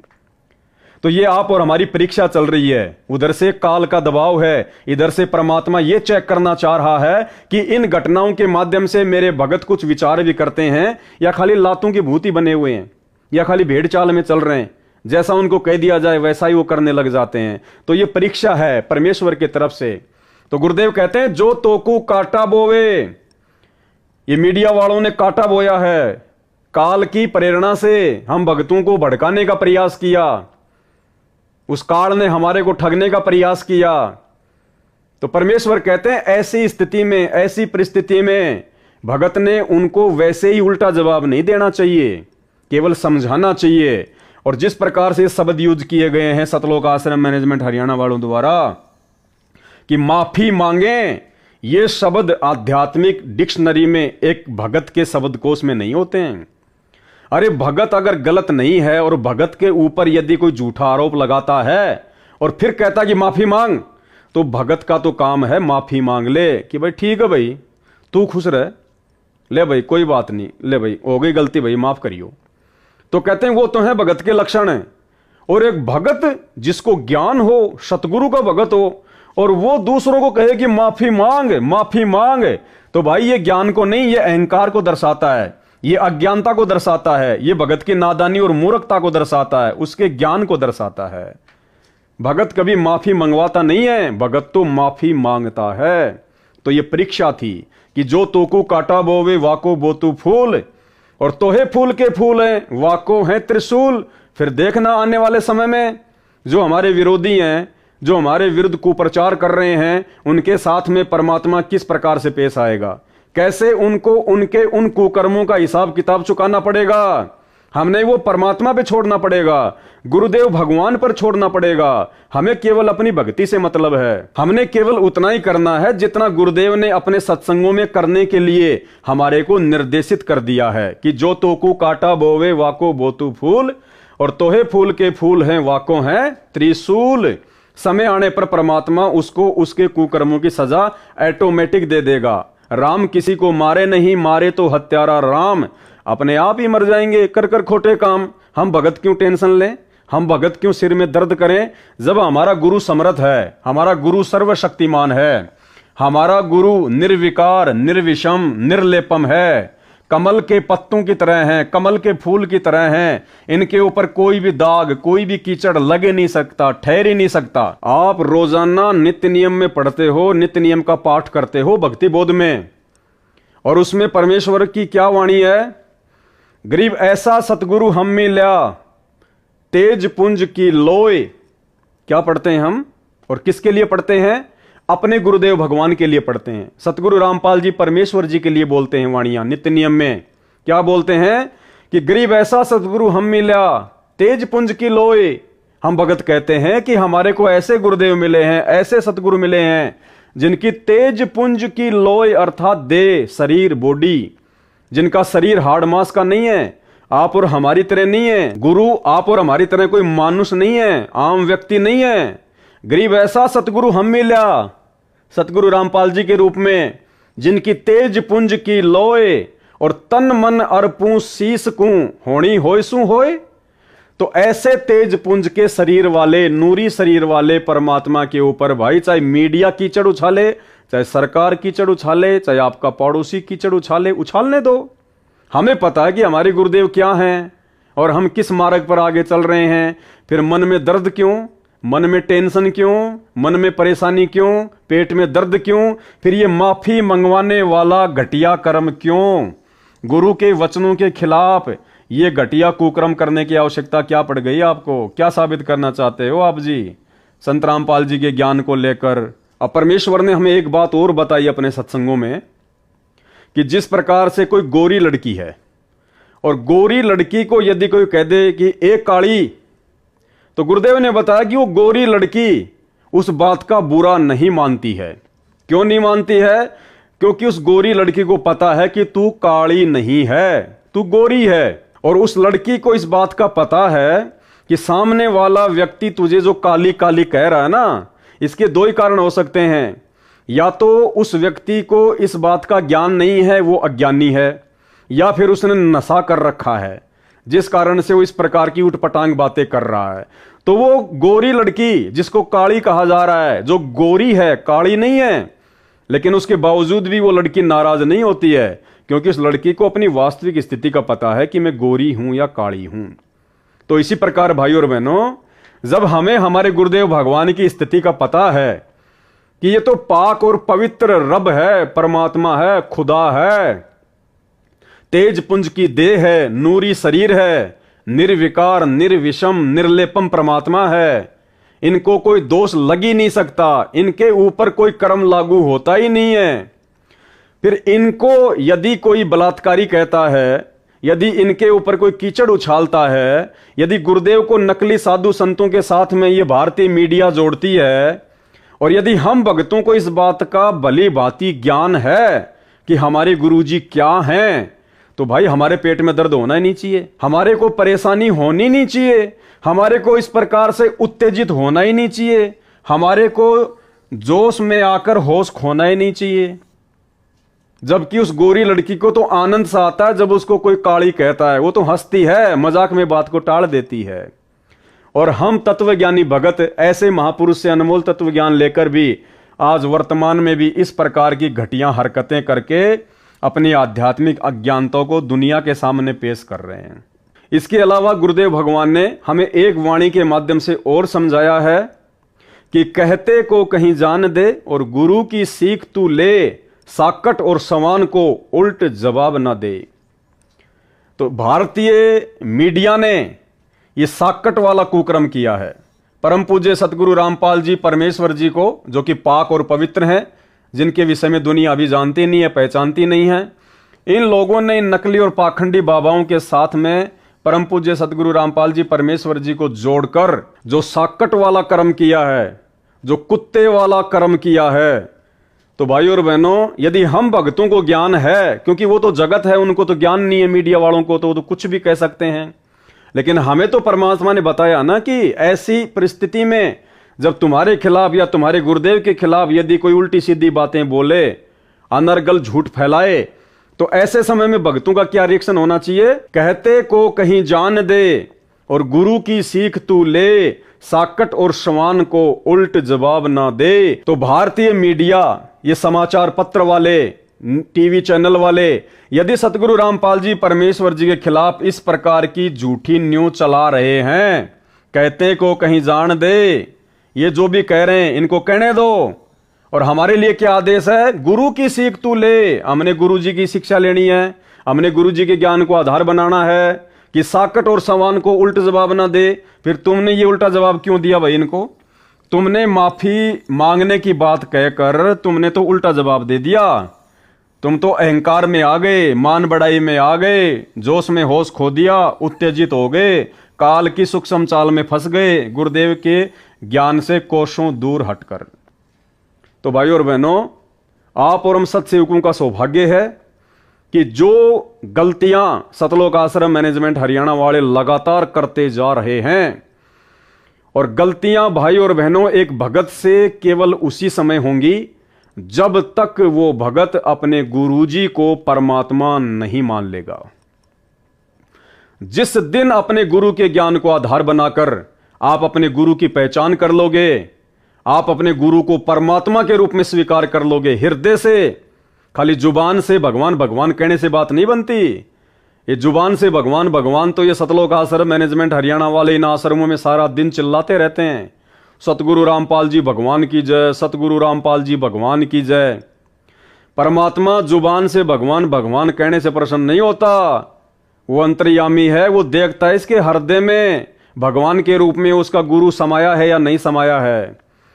फॉर्मेलिटी नहीं चलती भक्ति मार्ग में। परमेश्वर अंतर्यामी है, गुरुदेव अंतर्यामी है, इनसे कुछ भी छुपा हुआ नहीं है। तो हमने हर प्रकार से परमेश्वर के ज्ञान को आधार बनाकर ही भक्ति मार्ग पर आगे बढ़ना है। और जिस प्रकार से ये मैनेजमेंट वाले भाई बहन जो गलतियां करते जा रहे हैं, आप और हमारा सौभाग्य है कि परमात्मा मुझ जैसे 2 कौड़ी के जीव को सद्बुद्धि देके आप भाई बहनों का इस प्रकार से वीडियो बनवाकर मार्गदर्शन करवाते जा रहे हैं, हमें निरंतर भक्ति मार्ग पर आगे बढ़ाते जा रहे हैं।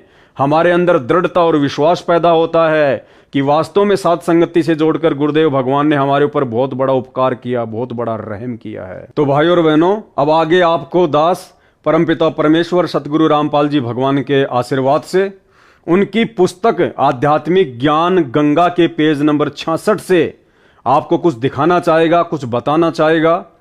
और उसके बाद में आप जितने भी भगत भाई बहन लाखों की संख्या में सतलोक आश्रम मैनेजमेंट हरियाणा के मनमाने आचरण का शिकार होकर सोशल मीडिया पर जिस प्रकार से इन पोस्टर्स को वायरल किया है, आप भाई बहन विचार करना, क्या वास्तव में इस प्रकार के पोस्टर सोशल मीडिया पर वायरल करना संत रामपाल जी के एक सच्चे भगत की पहचान हो सकती है? ये आपने खुद समझना पड़ेगा।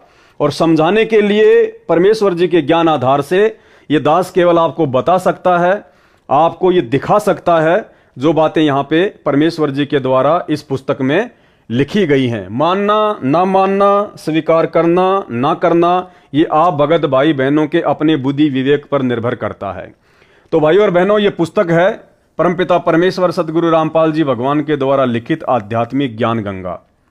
और आध्यात्मिक ज्ञान गंगा पुस्तक का ये पेज नंबर है 66।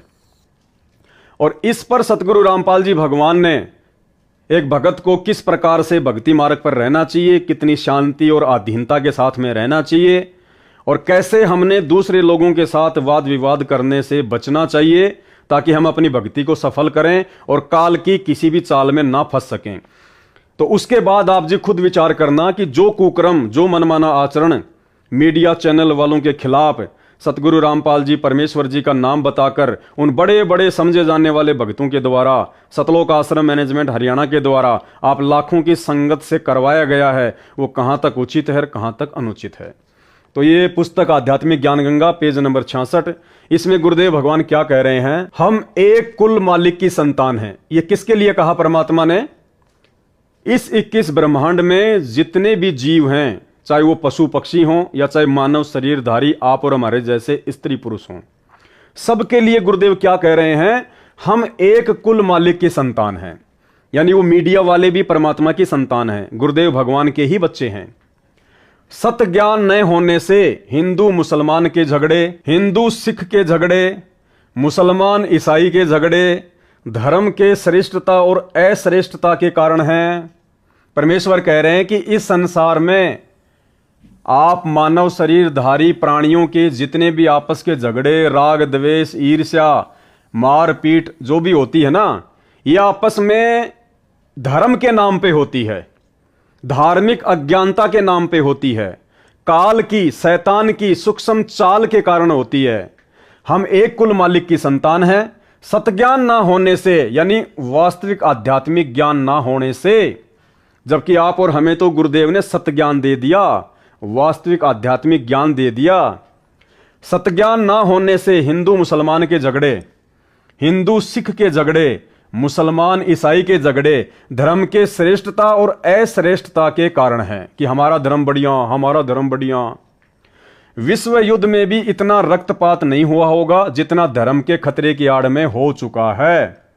धार्मिकता के खतरे की तरफ ध्यान न देने से अनेक बुराइयां सर्व पवित्र धर्मों में घर कर चुकी हैं। सर्व पवित्र धर्मों में 1% व्यक्ति होते हैं जो 99% को आपस में लड़वाकर मरवा रहे हैं। ठीक इसी प्रकार ये जो सतलोक आश्रम मैनेजमेंट हरियाणा से जुड़े हुए मुख्य लोग हैं, ये संत रामपाल जी की लाखों की, करोड़ों की संख्या की तुलना में 1% हैं। मुश्किल से 1%। और इन लोगों ने काल प्रेरणा से, काल की सूक्ष्म चाल में फंसकर, काल के एजेंट बनकर इस परीक्षा के समय में संत रामपाल जी के 99% भक्तों की रेल बना रखी है। सबकी मर्यादा निरंतर तुड़वाने में लगे हुए हैं। धार्मिकता के खतरे की तरफ ध्यान न देने से अनेक बुराइयां सर्व पवित्र धर्मों में घर कर चुकी हैं। सर्व पवित्र धर्मों में केवल 1% व्यक्ति होते हैं जो 99% को आपस में लड़वाकर मरवा देते हैं। इसके विपरीत हिंदू हिंदू को मार रहा है, सिख सिख को काट रहा है, मुसलमान मुसलमान को परेशान कर रहा है, ईसाई ईसाई का दुश्मन बना हुआ है, आर्य समाजी पर ही मुकदमे किए बैठा है, कबीर पंथियों के दुश्मन बने बैठे हैं। जिस प्रकार हम भी तो कबीर पंथी हैं, यानी सतगुरु रामपाल जी भगवान स्वयं कबीर परमात्मा हैं, और उनसे उपदेश लेकर उनके शिष्य बनकर हम भी कबीर पंथी हो गए। तो परमेश्वर कह रहे हैं कबीर पंथियों के दुश्मन बने हैं। आज हम सत्सेवकों को, जो कि ज्ञान आधार से भक्ति करना चाहते हैं, जगह जगह साथ संगतियां करके परमेश्वर के ज्ञान आधार से हम लोग 5 यज्ञ करते हैं, एक दूसरे भाई बहनों की गुरुदेव के सत्संग आधार से शंका समाधान करते हैं, परमेश्वर को इकट्ठा होकर भोग लगाते हैं। तो आज हम कबीर पंथियों को सबसे ज्यादा दुखी परेशान कौन करता है? आज सैकड़ों की संख्या में जितनी भी साध संगतियां हो चुकी हैं, और उनमें से ज्यादातर साध संगतियों में बीच में आकर या पुलिस वालों को लेकर सबसे ज्यादा भक्तों को परेशान कौन करता है? भक्तों को दुखी कौन करता है? भक्तों के साथ में मारपीट कौन करवाता है? भक्तों के साथ में स्वयं मारपीट कौन करता है? भक्तों की साथ संगतियां कौन कैंसिल करवाता है? सतलोक आश्रम मैनेजमेंट हरियाणा, यानी कबीर पंथी ही कबीर पंथियों के दुश्मन बने हुए हैं, तथा अन्य आश्रमों में तथा डेरों के महंतों व संतों के आपस में कत्लेआम तथा मुकदमे तत्व ज्ञान के अभाव के कारण ही हो रहे हैं।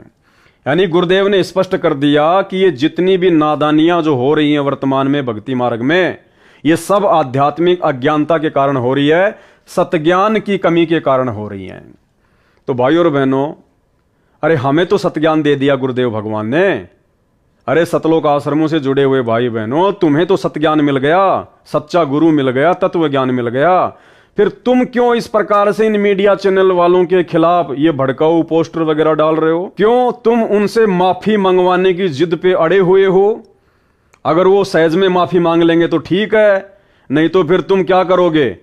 तुम्हारे को एक आदेश पारित किया जाएगा, सत्संग के नाम पे तुम्हारे को किसी आश्रम में बुलाया जाएगा, धनाना आश्रम में या किसी और आश्रम में, और तुम सबको फिर गुरु जी का आदेश बताया जाएगा कि ये मीडिया चैनल वाले माफी नहीं मांग रहे, हमने ये 20 बसें खड़ी कर दी हैं, सभी भगत इन बसों में बैठ जाओ, जो इन बसों में नहीं बैठेगा उसका नाम खंड हो जाएगा, हम उसका पीला पर्चा निकाल देंगे, हम उसकी नो एंट्री कर देंगे। डरा धमका के तुम भक्तों को बसों में बैठाकर दिल्ली के नोएडा में जा टेकेंगे, वहां पे तुम्हारे से हाय हाय हाय हाय मीडिया चैनल वालों के खिलाफ करवाएंगे। अब मीडिया चैनल वाले ऊपर से आएंगे, 2 शब्द बोल के चले जाएंगे, दूसरे दिन छोटी सी किसी कोने में एक न्यूज दे देंगे कि हमने अन्य नकली साधु संतों के साथ में जो संत रामपाल जी का नाम जोड़ा था, ऐसा संत रामपाल जी में कुछ भी नहीं है, हम उसके लिए क्षमा प्रार्थी हैं। तुम खुश हो जाओगे। तो ये आपकी आध्यात्मिक अज्ञानता है। अब भाइयों और बहनों, इस आध्यात्मिक ज्ञान गंगा पुस्तक के पेज नंबर 66 पर जो ये बातें लिखी हैं सतगुरु रामपाल जी परमेश्वर जी के द्वारा, और इसमें क्या लिखा हुआ है? तथा अन्य आश्रमों तथा डेरों के महंतों व संतों के आपस में कत्लेआम तथा मुकदमे तत्व ज्ञान के अभाव के कारण ही हैं। यानी संत रामपाल जी भगवान ये कहना चाह रहे हैं कि ये जितने भी आश्रम हैं, जितने भी ये कबीर पंथी हैं, जो गुरु बन के बैठे हैं, जो शिष्य हैं, आपस में भी ये एक दूसरे पर मुकदमे किए हुए बैठे हैं। तो ये सब कुछ क्यों है? आध्यात्मिक अज्ञानता के कारण, सतज्ञान की कमी के कारण। कौन लिख रहे हैं ये बात? संत रामपाल जी। यानी संत रामपाल जी कह रहे हैं कि भक्तों के आपस में मुकदमे नहीं होने चाहिए, गुरु चेलों के आपस में मुकदमे नहीं होने चाहिए। अगर कोई ऐसा करता है तो साबित हो जाता है कि उसको ज्ञान नहीं है, उसको पूर्ण सतज्ञान नहीं है।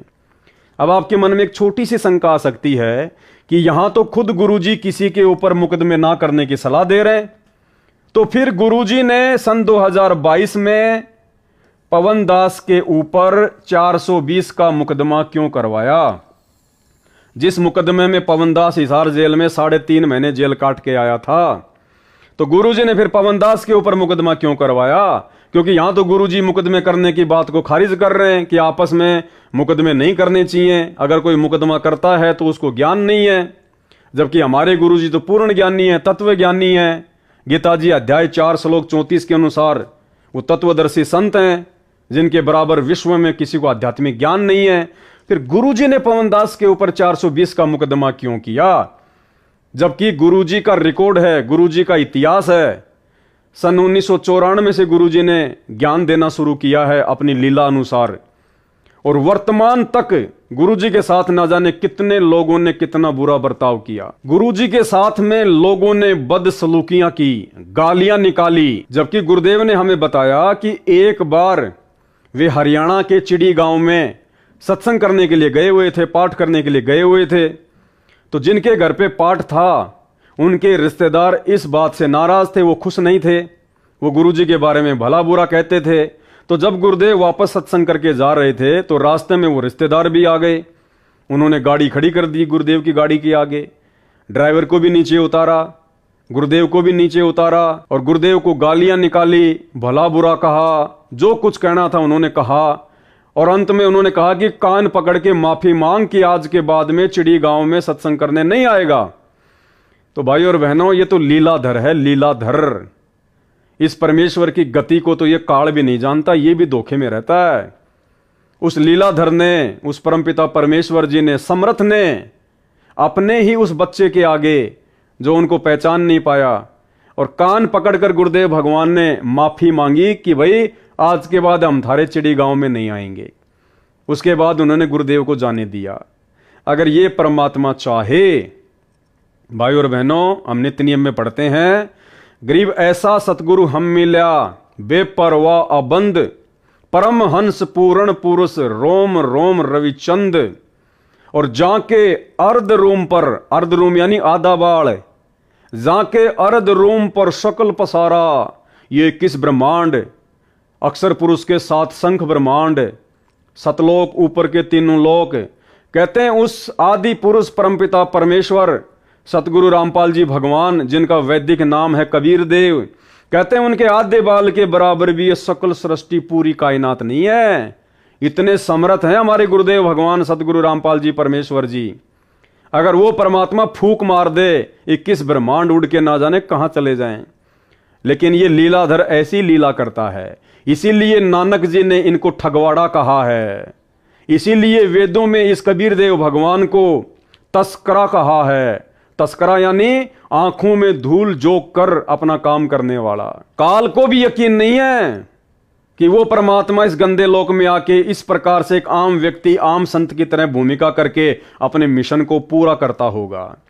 इनको ठगवाड़ा इसीलिए कहा गया है, इनको तस्करा इसीलिए कहा गया है। तो भाई और बहनों, आपके मन में भी ये सवाल आया होगा, आ रहा होगा ये पढ़ने के बाद में, कि जो गुरुदेव भगवान एक दूसरे के ऊपर मुकदमे ना करने की सलाह दे रहे हैं, फिर उन्होंने अपने ही शिष्य पवनदास के ऊपर 420 का मुकदमा क्यों किया? तो भाई और बहनों, अगर इसके ऊपर मैं वीडियो बनाऊंगा तो कम से कम 4-5 घंटे का वीडियो बन जाएगा। ये बहुत लंबी चौड़ी कहानी है, ये परमात्मा के मिशन का एक हिस्सा है। समझदार भाई बहन तो इस बात को भली भांति जानते हैं, जो सत्सेवक हैं वो। और दास कई बार इन बातों का जिक्र भी कर चुका है। जेल से आने के बाद दास ने 4 घंटे का वीडियो भी बनाया था।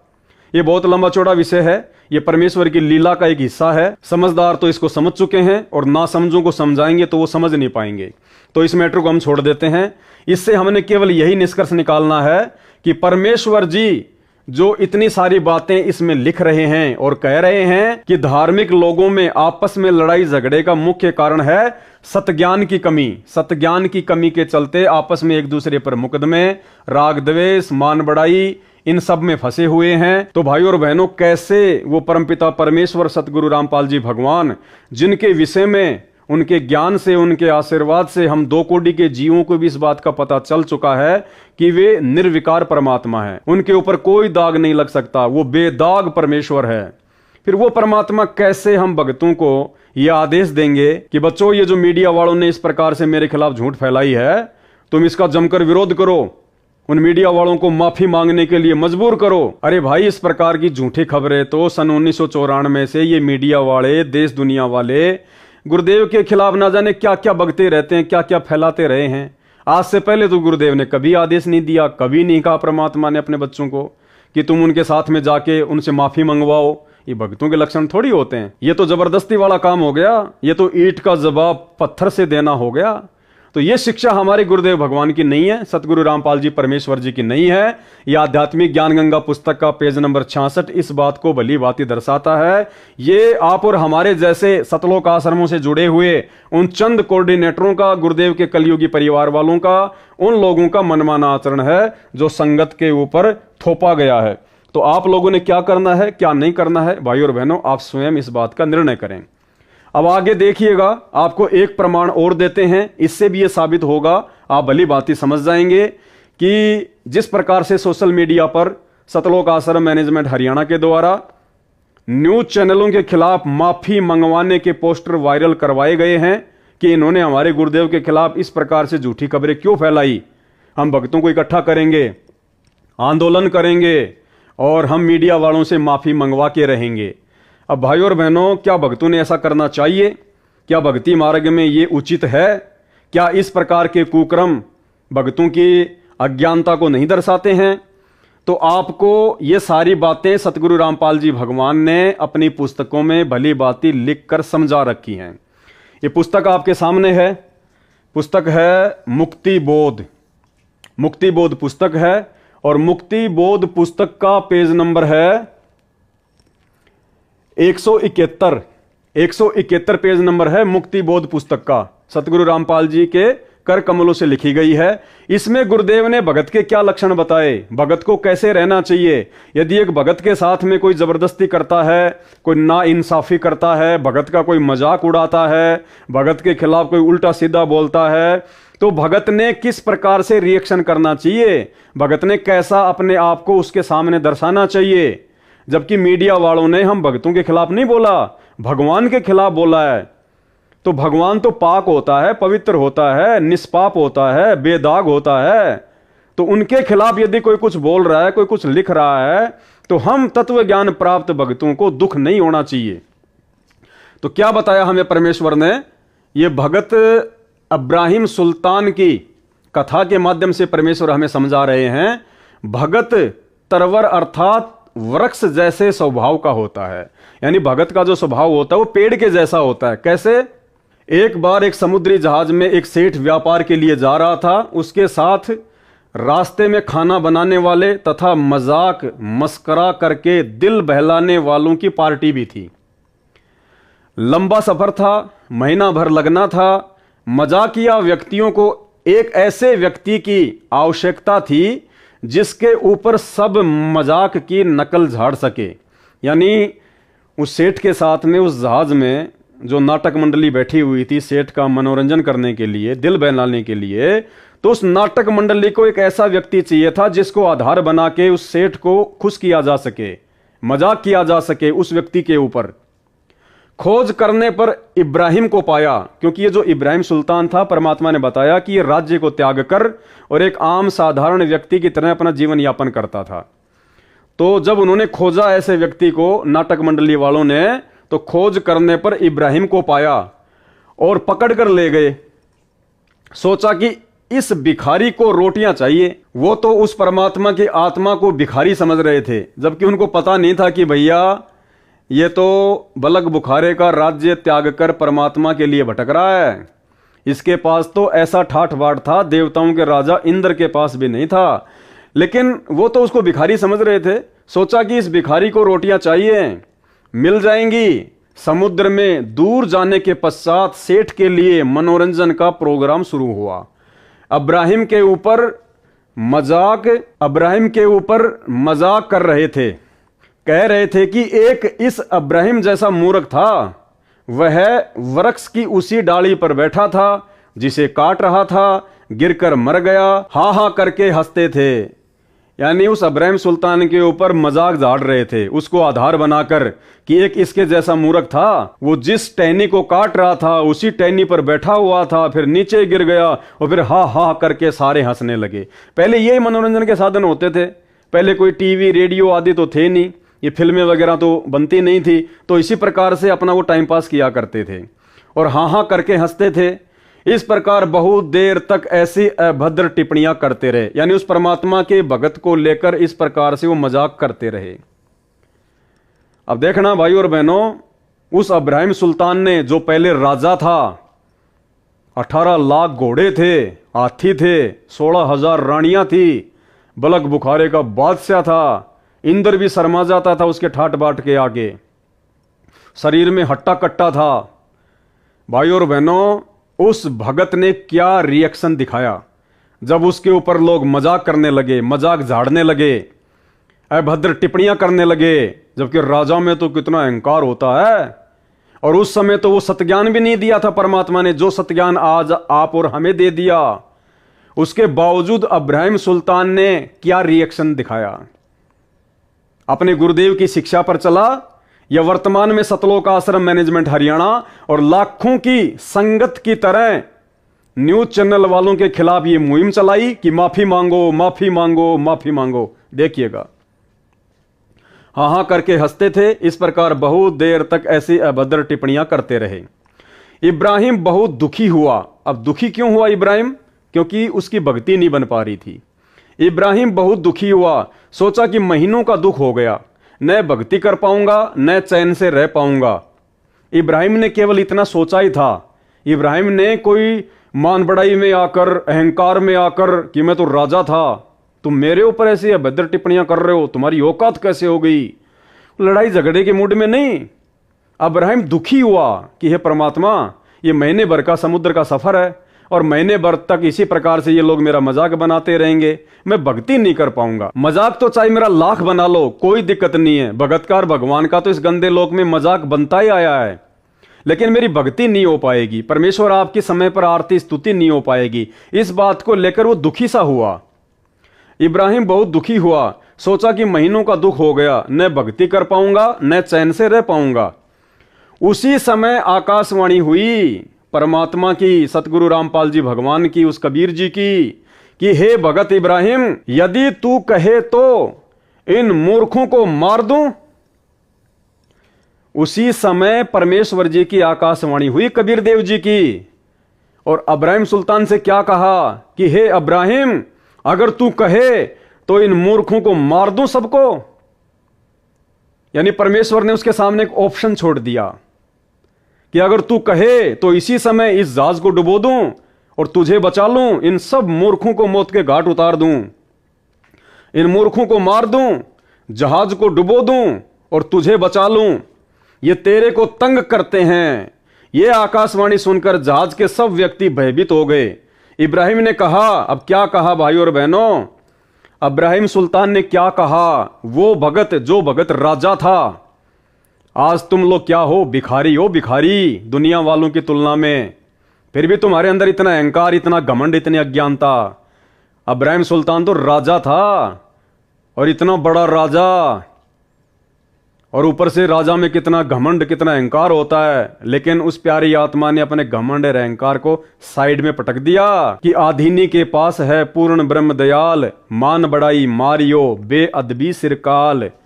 क्या कहा उस भगत ने? इब्राहिम ने कहा, हे अल्लाह, यह कलंक मेरे माथे पर न लगा कि परमात्मा, मैं ऐसा कर्म नहीं कर सकता, मैं ये दोष अपने सिर पर नहीं ले सकता, ये बेखबर हैं। क्या कहा इब्राहिम सुल्तान ने कि परमात्मा ये तो बेखबर हैं, ये क्या जाने आपकी महिमा को, ये क्या जाने आपकी समर्थता को, ये क्या जाने आपके ज्ञान को।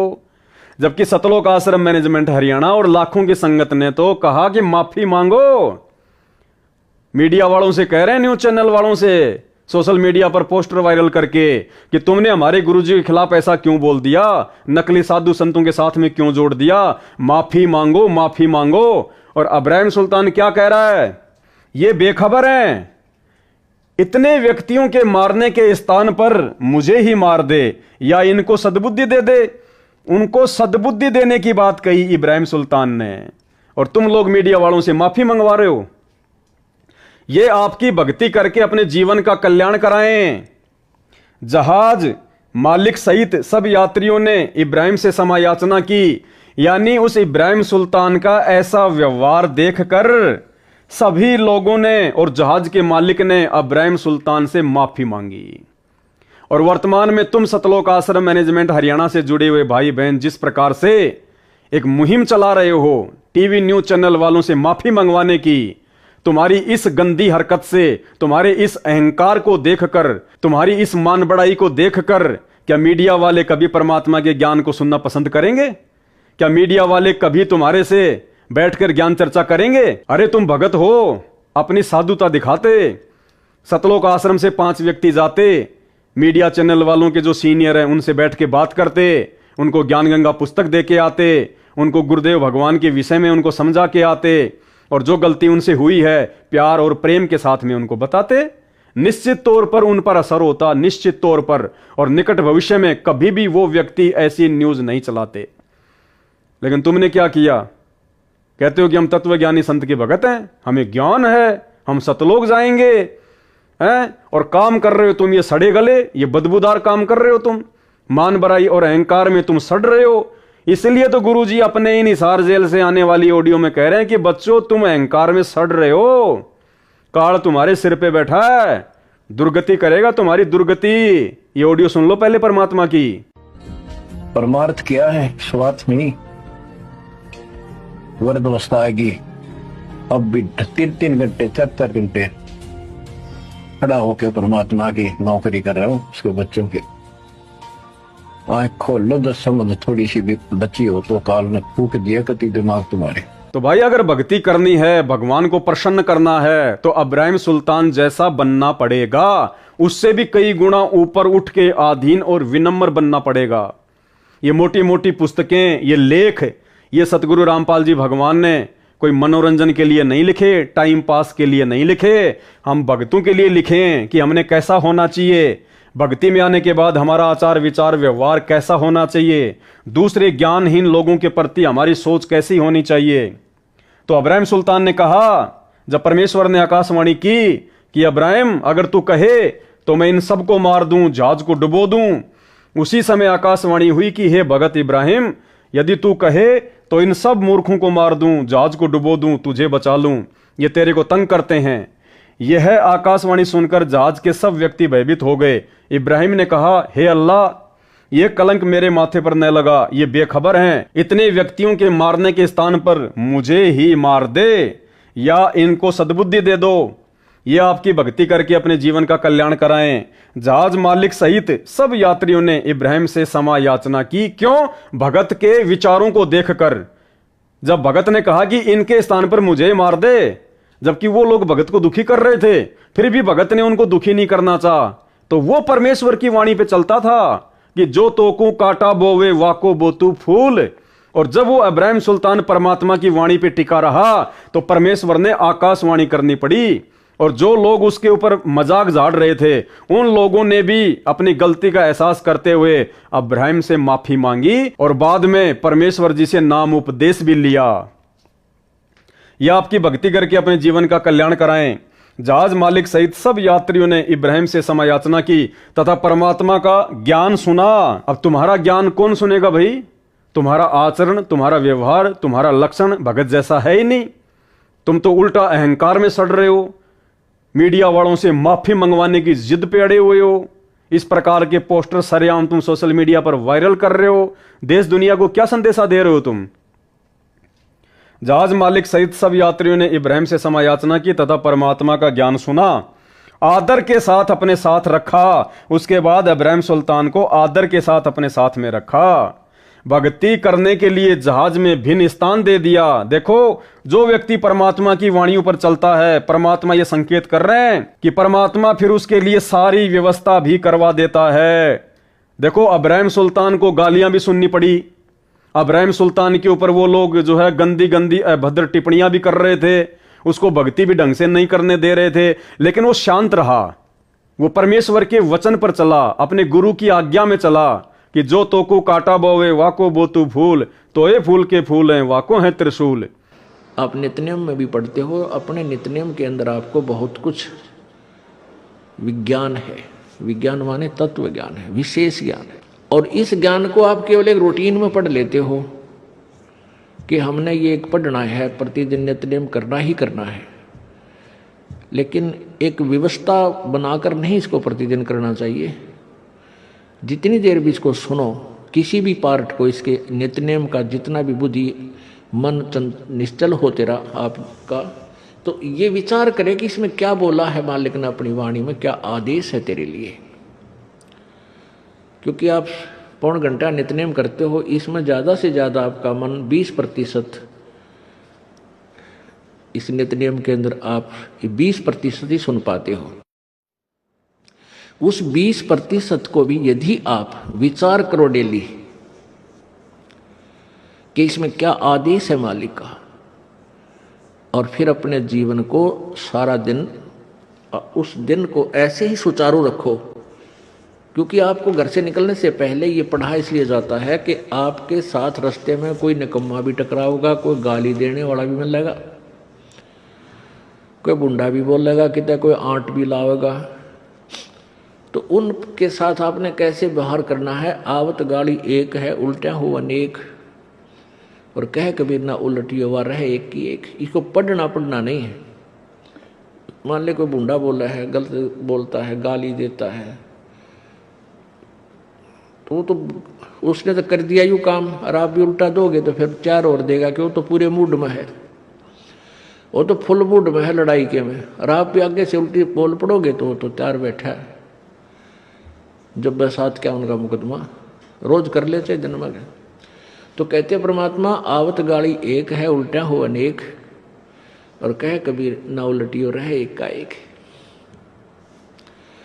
और देख आगे कितनी प्यारी बात कही है। गाली ही से उपजे कलह, कष्ट और मौत, मृत्यु तक तो पहुंच जाती है एक छोटी सी गाली। गाली ही से उपजे कलह, कष्ट और मीच, हार चले सो संत है, लाग मरे सो नीच। हम भगत भी हैं और दूसरा में बुंडा अच्छा बोल रहा है, और उसने मान लिया किसी किस कह दिया, हमने उसका 2 दड़ाग धर दिए, उल्टे भी बोल दिए, फिर वो मारन पर उतारू हो गए, फिर हमने उठोक दिया। हो सकता है आप उसे तगड़े भी हो और अच्छा भी संवार दो, फिर आप में उसमें कसर के रहेगी। आप तगड़े भी हो और आपसे हल्का आदमी भी आपने बूढ़ा अच्छा बोला है, उसने बालक समझ के अनजान है, उससे बचो। तो इन नित्य नियम करने का डेली हमें जो पाठ करते हैं, इससे ज्ञान यज्ञ तो होता ही है। ज्ञान यज्ञ के साथ हमने समाधान भी इसका साथ पैरेलल करना पड़ेगा, तभी इसके पढ़ने का लाभ है। एक लाभ तो हो गया ज्ञान यज्ञ का, और उसके ऊपर अमल हमने किया नहीं, उसका काम फिर सारा बिगड़ गया। तो कहते हैं ये बातें कहन सुन के नहीं भाई, ये कर पाड़न की है। उसने साधुता दिखाई, उसने भगतपना दिखाया, तो अंत में परमात्मा ने उन्हीं लोगों के माध्यम से उस जहाज में इब्राहिम सुल्तान के लिए भक्ति की व्यवस्था भी करवा दी। भक्ति करने के लिए जहाज में भिन्न स्थान भी दे दिया। यानी भाई और बहनों, ये परमात्मा जी की अमर वाणियां हैं। ये वाणियां आज भी वैसी हैं, इब्राहिम सुल्तान के समय भी वैसी थी और सतयुग में भी वैसी थी। यदि हम परमात्मा की वाणियों पर चलेंगे तो परमेश्वर की वाणियों के अनुसार ही फिर हमारे को लाभ मिलेगा कि जो तोकू काटा बोवे वाको बोतू फूल, तो ये फूल के फूल हैं, वाको हैं त्रिशूल। अंत में भगत के साथ में अच्छा ही होगा। इब्राहिम ने उन सबको सत्य ज्ञान समझाकर आश्रम में लाकर गुरुजी से दीक्षा दिला दी। ये होते हैं भगत के लक्षण। और जब भगत अपने लक्षणों को दिखाता है, भक्ति वाले लक्षणों को, अपने गुरुजी के वचन पर चलता है, तो परमात्मा भी कोई कमी नहीं छोड़ता है। भाई और बहनों, हम सत्सेवकों ने ये शिक्षा लेनी है। इन सतलोक आश्रम से जुड़े हुए भाई बहनों की मूर्खता को आधार बनाकर हम भाई बहनों ने काल को मौका नहीं देना है। हमने वास्तव में गुरुदेव ने जिस प्रकार से हमें ज्ञान दिया, सत्संग दिए, और हमें जिस प्रकार से भगत बनाना चाहा, हमने उस प्रकार से भगत बनना पड़ेगा यदि वास्तव में अपना आत्म कल्याण चाहते हैं तो। अगर इसी जन्म में सतलोक जाना चाहते हैं तो। अन्यथा ये पुस्तकें, ये वाणियां परमेश्वर कोई खाली टाइम पास के लिए नहीं लिख रहे हैं। अब भाई और बहनों, इतना सारा सब कुछ विश्वास और गुरुदेव के वचन पर चलना, गुरुदेव की आज्ञा में चलना, ये सब कुछ तभी संभव है जब हम अपने गुरुजी को पहचान लेंगे, जब हम अपने गुरुदेव भगवान को परमात्मा के रूप में हृदय से स्वीकार कर लेंगे, जब हम उनके ज्ञान को अपने अंतःकरण में समा लेंगे। भाई और बहनों, उसी समय भगत के अंदर बदलाव आ सकता है। भगत वास्तव में एक सच्चा भगत बन सकता है। अपने गुरुजी की शिक्षाओं पर, उनके वचनों पर दृढ़ होकर चल सकता है। अन्यथा जिस प्रकार एक ट्रेन जाती है दिल्ली से बॉम्बे, और जिसने जहां तक की टिकट ले रखी है वो वहीं उतरता चला जाएगा, अंतिम स्टेशन तक वहीं पहुंचेगा जिसने अंतिम स्टेशन तक की टिकट ले रखी है।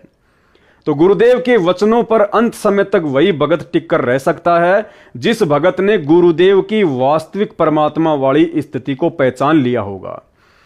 और उस परमेश्वर के आशीर्वाद से, गुरुदेव भगवान के आशीर्वाद से आप और हम साथ संगति से जुड़े हुए भाई बहनों का सौभाग्य कि परमेश्वर ने विशेष रजा बख्श के, परमात्मा कहते हैं पिछले जन्म से होते हैं पूर्ण हंस मुराद, ये कोई पिछले जन्म जन्मांतरों की भक्ति और शुभ कर्मों का संयोग होता है जो भगत अपने गुरुदेव को पहचान पाते हैं।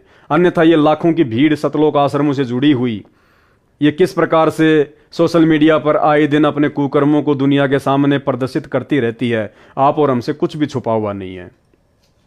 तो गुरु जी को परमात्मा मानने के विषय में आदरणीय गरीबदास जी महाराज जी की ये वाणियां हैं। ये पुस्तक है भाई और बहनों यथार्थ भक्ति बोध। इनमें एक वाणी के माध्यम से कि कबीर गुरु को मानुष जो गिणे चरणा अमृत को पान, ते नर नरक में जाएंगे जन्म जन्म होय स्वान। भाई और बहनों, इस वाणी के माध्यम से सतगुरु रामपाल जी भगवान हमें क्या समझाना चाहते हैं, क्या शिक्षा देना चाहते हैं? सरलार्थ, जो सतगुरु तत्वदर्शी है, तो वर्तमान में हम सबको पता है कि तत्वदर्शी संत कौन है? धरती पर एकमात्र सतगुरु रामपाल जी परमेश्वर जी हैं। उसको परमात्मा के तुल्य ही मानना चाहिए, यानी गुरु को परमात्मा ही मानना चाहिए। यदि साधक ने, साधक यानी भगत ने गुरु धारण कर रखा है, संत रामपाल जी को अपना गुरु भी धारण कर रखा है और नियमानुसार चरणा अमृत भी पी रहा है, यानी सतगुरु रामपाल जी भगवान नाम दीक्षा के समय जो एक चरणामृत की जो एक बोतल देते हैं छोटी सी, यानी भगत वो चरणामृत भी पी रहा है रोजाना, यानी भगत ने गुरु धारण कर रखा है और नियमानुसार चरणा अमृत भी पी रहा है और गुरु जी को केवल संत रूप में देखता है। यानी वो भगत अपने गुरु को परमात्मा नहीं मानता, भगवान के रूप में नहीं देखता, अपने गुरु को केवल संत रूप में देखता है। केवल एक सामान्य व्यक्ति, सामान्य संत, एक मानुष रूप में यदि वो अपने गुरु को देख रहा है, और मानुष रूप में गुरु को देखने का मतलब है गुरु के रहते सहते इस कागज वाली फोटो को भगवान मानना, इस कागज के टुकड़े को कबीर मानकर अपने घर में इसकी फोटो रखना, अपने दरबार में फोटो रखना और प्रति वर्ष जून के महीने में इसको भगवान मानकर इसका प्रकट दिवस मनाना, कबीर प्रकट दिवस। ये होता है गुरु को मानुष मानना, गुरु को आम व्यक्ति मानना, आम संत मानना। और गुरु जी को केवल संत रूप में देखता है और परमात्मा अन्य मानता है, और परमात्मा अन्य मानता है, यानी परमात्मा संगत आज मान रही है इस कागज की फोटो को, गुरु जी को तो केवल संत रूप में देख रही है और परमात्मा मान रही है इस कागज के टुकड़े को, कबीर जी की नकली फोटो को, काल्पनिक फोटो को। और परमात्मा अन्य मानता है तो वह शिष्य पार नहीं हो सकता, उस भगत का मोक्ष नहीं हो सकता। यानी आज सतलोक आश्रमों से जुड़ी हुई 90% संगत, साथ संगति से जुड़े हुए सत्सेवक भाई बहनों को छोड़कर जितने भी भगत हैं, वो भगत वर्तमान समय में सतलोक जाने वाली स्थिति में नहीं है। वर्तमान में वो पूर्ण मोक्ष प्राप्त करने वाली स्थिति में नहीं है, क्योंकि वो भगत परमपिता परमेश्वर जी की इस अमर अटल वाणी के अनुसार नहीं चल रहे हैं।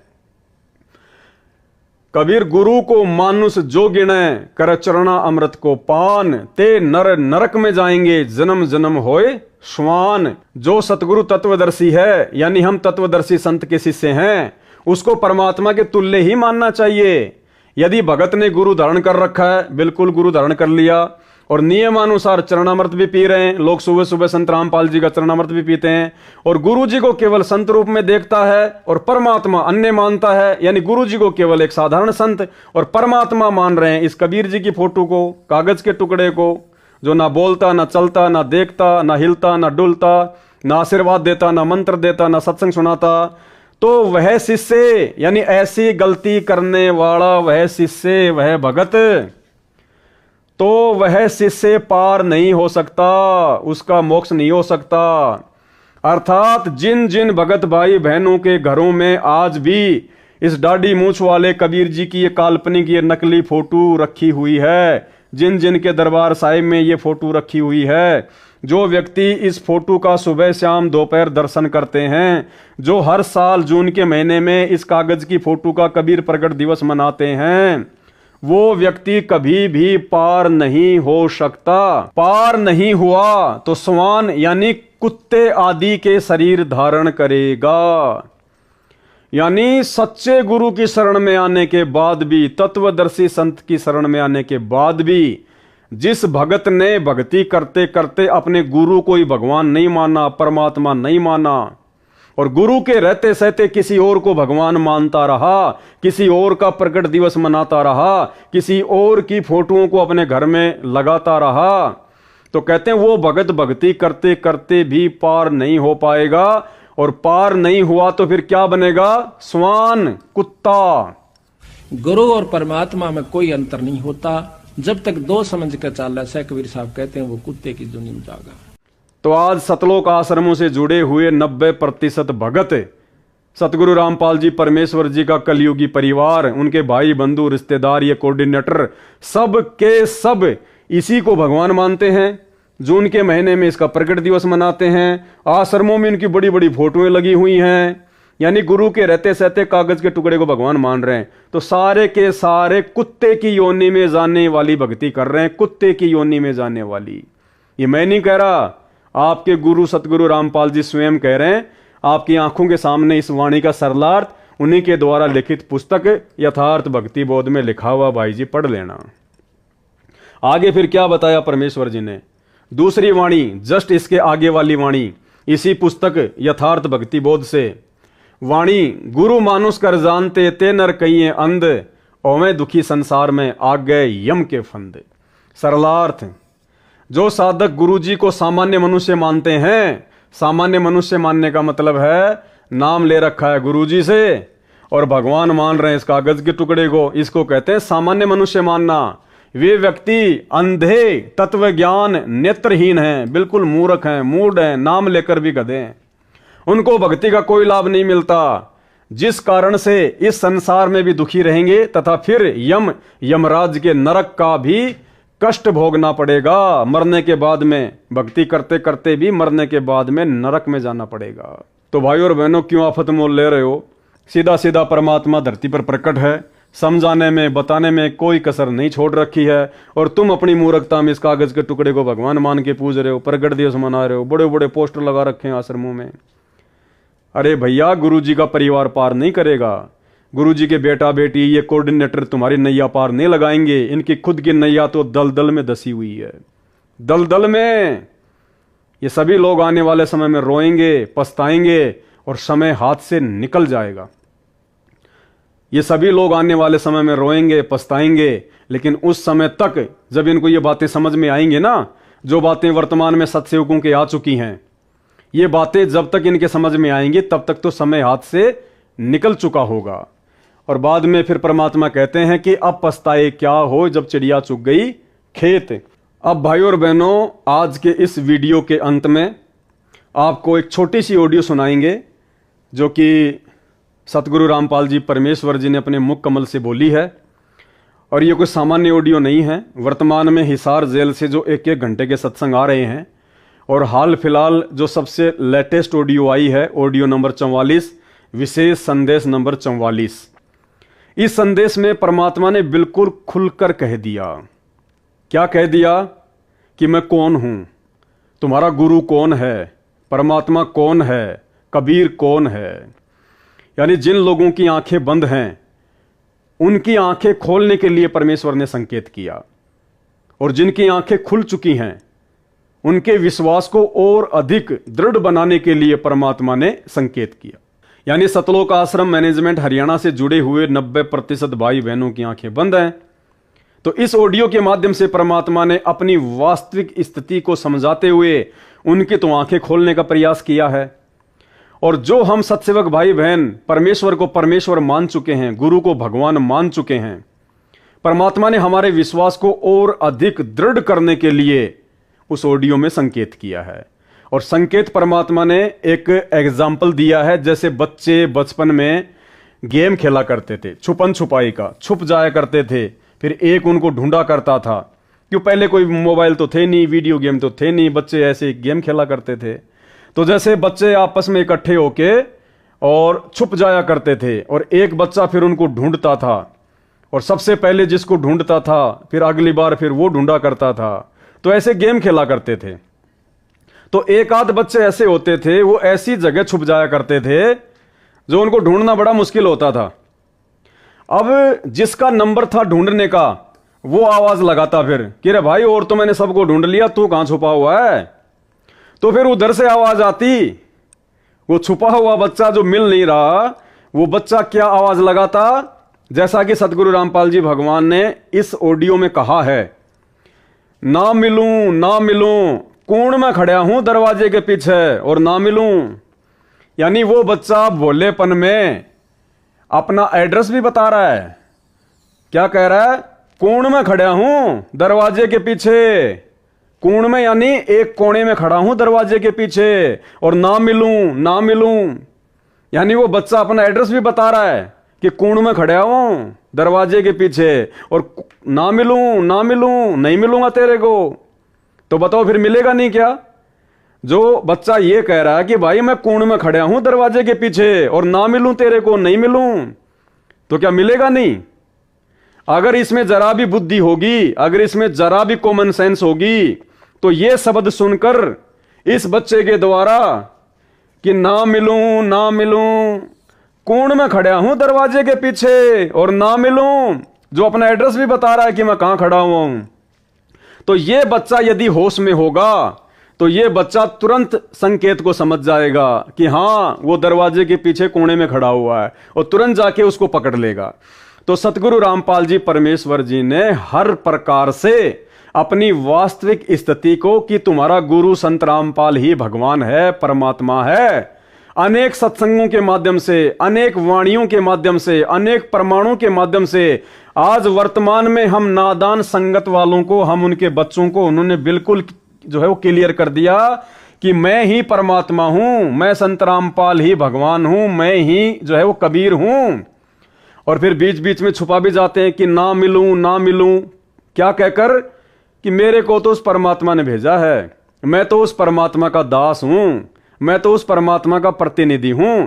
यानी गुरुजी ने सत्संगों में हर प्रकार से अपने आप को स्पष्ट भी कर दिया कि और कोई कबीर नहीं है, कोई भगवान नहीं है, तुम्हारा गुरु स्वयं ही परमात्मा है, और गुरु को परमात्मा मानने से तुम्हारा मोक्ष होगा, नहीं तो कुत्ते की योनि में जाओगे। तो परमेश्वर जी ने इस बच्चे की तरह, इस बच्चे का एग्जाम्पल देकर स्पष्ट भी कर दिया हम संगत वालों को कि ना मिलूं ना मिलूं, कोण में खड़ा हूं दरवाजे के पीछे और ना मिलूं। तो गुरुदेव ने हर प्रकार से स्पष्ट भी कर दिया। अरे लाखों ऐसे सुख, कोडियों को काया, बांझ को पुत्र, निर्धन को माया, रोगी को स्वस्थ शरीर, मुर्दों को जिंदा, हमारे सौ काम सार दिए परमात्मा ने। पहले हम लोग बर्बाद होके घूमा करते थे, अपने आप को पता नहीं क्या फन्ने खां समझते थे और पल्ले कुछ भी नहीं था। परमेश्वर ने शरण में लेकर ऋषि परिवार बना दिए, जीवन संवार दिया, और उसके बाद परमेश्वर ने सर्व धर्म शास्त्रों से किसी भी धर्म के किसी भी शास्त्र को नहीं छोड़ा। वो अनमोल ज्ञान परमात्मा ने वो निष्कर्ष निकाल के दे दिया। वेदों से अपने आप को भगवान साबित कर दिया, गीता जी से अपने आप को भगवान साबित कर दिया। हर प्रकार के लाखों सुख देकर जो परमेश्वर ही दे सकता है, हर प्रकार से हमारे को साबित कर दिया कि तुम्हारा गुरु ही भगवान है। और उन वाणियों के माध्यम से कि गुरु को मानुष जोग न कर चरणा अमृत को पान, ते नर नरक में जाएंगे जन्म जन्म बने समान। और स्पष्ट कह दिया कि गुरु को भगवान माने बिना मोक्ष नहीं हो सकता, सत्संग केवल परमात्मा ही कर सकता है। तो आज सत्संग कौन कर रहा है वर्तमान में? तत्वदर्शी संत की भूमिका केवल परमात्मा ही करता है। तो वर्तमान में संत रामपाल जी के रूप में तत्वदर्शी संत की भूमिका कौन कर रहा है? सत्संग केवल भगवान ही कर सकता है। तो सत्संग कौन कर रहा है वर्तमान में? तो भाई और बहनों, इतने संकेत देने के बाद भी यदि हम नहीं समझ पाएंगे कि हमारे गुरुजी ही परमात्मा है, तो भाई फिर धिक्कार है हमारे इस मनुष्य जीवन को और भक्ति करने को।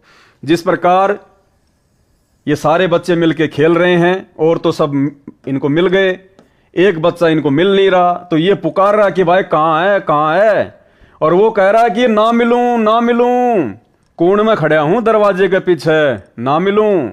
अगर ये बच्चा अगर होश में होगा तो इस बात को सुनकर कि कोण में खड़ा हूं दरवाजे के पीछे तुरंत जाके पकड़ लेगा। और मूर्ख होगा, अज्ञानी होगा, तो भाई उसी कागज की फोटो को, उसी कबीर की कागज की फोटो का प्रकट दिवस मनाता रहेगा, उसी कागज की फोटो को अपना भगवान मानता रहेगा और गुरु को मानुष मान के इसी प्रकार से जेरे कुएं में पड़ा रहेगा। तो अब आप जी खुद सतगुरु रामपाल जी भगवान के मुख कमल से विशेष संदेश नंबर 44 की वो ऑडियो सुनिए, जिसमें परमेश्वर ने इन बच्चों को आधार बनाकर एक छोटा सा एग्जाम्पल देकर अपनी स्वयं की स्थिति को बिल्कुल क्लियर कर दिया कि भाई पहचान लो, अब बाकी मैं तो अपने आप को छुपाता रहूंगा, पहचानना तुमने स्वयं पड़ेगा मेरे ज्ञान को आधार बनाकर। तो गुरुदेव ने स्पष्ट भी कर दिया और बीच बीच में अपने आप को छुपा भी देते हैं कि मैं तो भगवान का दास हूं, मैं तो परमात्मा का भेजा हुआ दास हूं। और हर प्रकार से परमात्मा ने स्पष्ट कर दिया कि मैं खुद ही कबीर हूं। तो सुनिए ऑडियो, और उसके बाद भी यदि हमारी आंखें नहीं खुलती हैं तो भाई और बहनों फिर इस नादान बच्चे में और हमारे में फिर कोई अंतर नहीं है। तो आज के वीडियो में केवल इतना ही। परमेश्वर हम सबको सद्बुद्धि दें। बंदी छोड़ सतगुरु रामपाल जी परमेश्वर जी की जय हो। बच्चों, धन्य आपके माता पिता जिनसे जन्म हुआ। आज उस परम पिता ने कहां से अमृत आकाशवाणी कर रखी अपने प्यारी आत्माओं के लिए। क्या यह सामान्य बात है? अरे इतना प्रत्यक्ष बचपन में बालक खेला करते, ना पाऊं ना पाऊं ना पाऊं, कोण में खड़ा हूं कुआड़ के पाछे, नो कति क्लियर कर रखा, अब भी नहीं ढूंढ पाओगे। बच्चों, परमात्मा ने आपके ऊपर असीम रजा कर दी है। कति प्रत्यक्ष हो चुके हैं, काल की और दयाल की आमने सामने लड़ाई शुरू हो चुकी है। बात यही बिगड़ी थी कि हम उस परमपिता को सच्चे दिल से स्वीकार नहीं कर पाए, ये भगवान है। जब तक हम कभी हर प्रकार से 100% पतिव्रता पद पर नहीं आवांगे, इतने ऊपर नहीं जा सकते। बच्चों, तुम ऐसे समर्थ के शरण में हो और उस परमात्मा ने आपके लिए कष्ट उठाए। अब आप संभल जाओ, पहचान दो अपने भगवान ने। वो ना दुखी करो ज्यादा दाता को। अब आपको इतना योग्य बना दिया है, पढ़ा लिखा बना दिया है, आसानी से समझ सकते हो। परमात्मा आपको मोक्ष दे, आपका सद्बुद्धि दे। आप काल के जाल से निकलो और अपने घर जाओ सत्साई।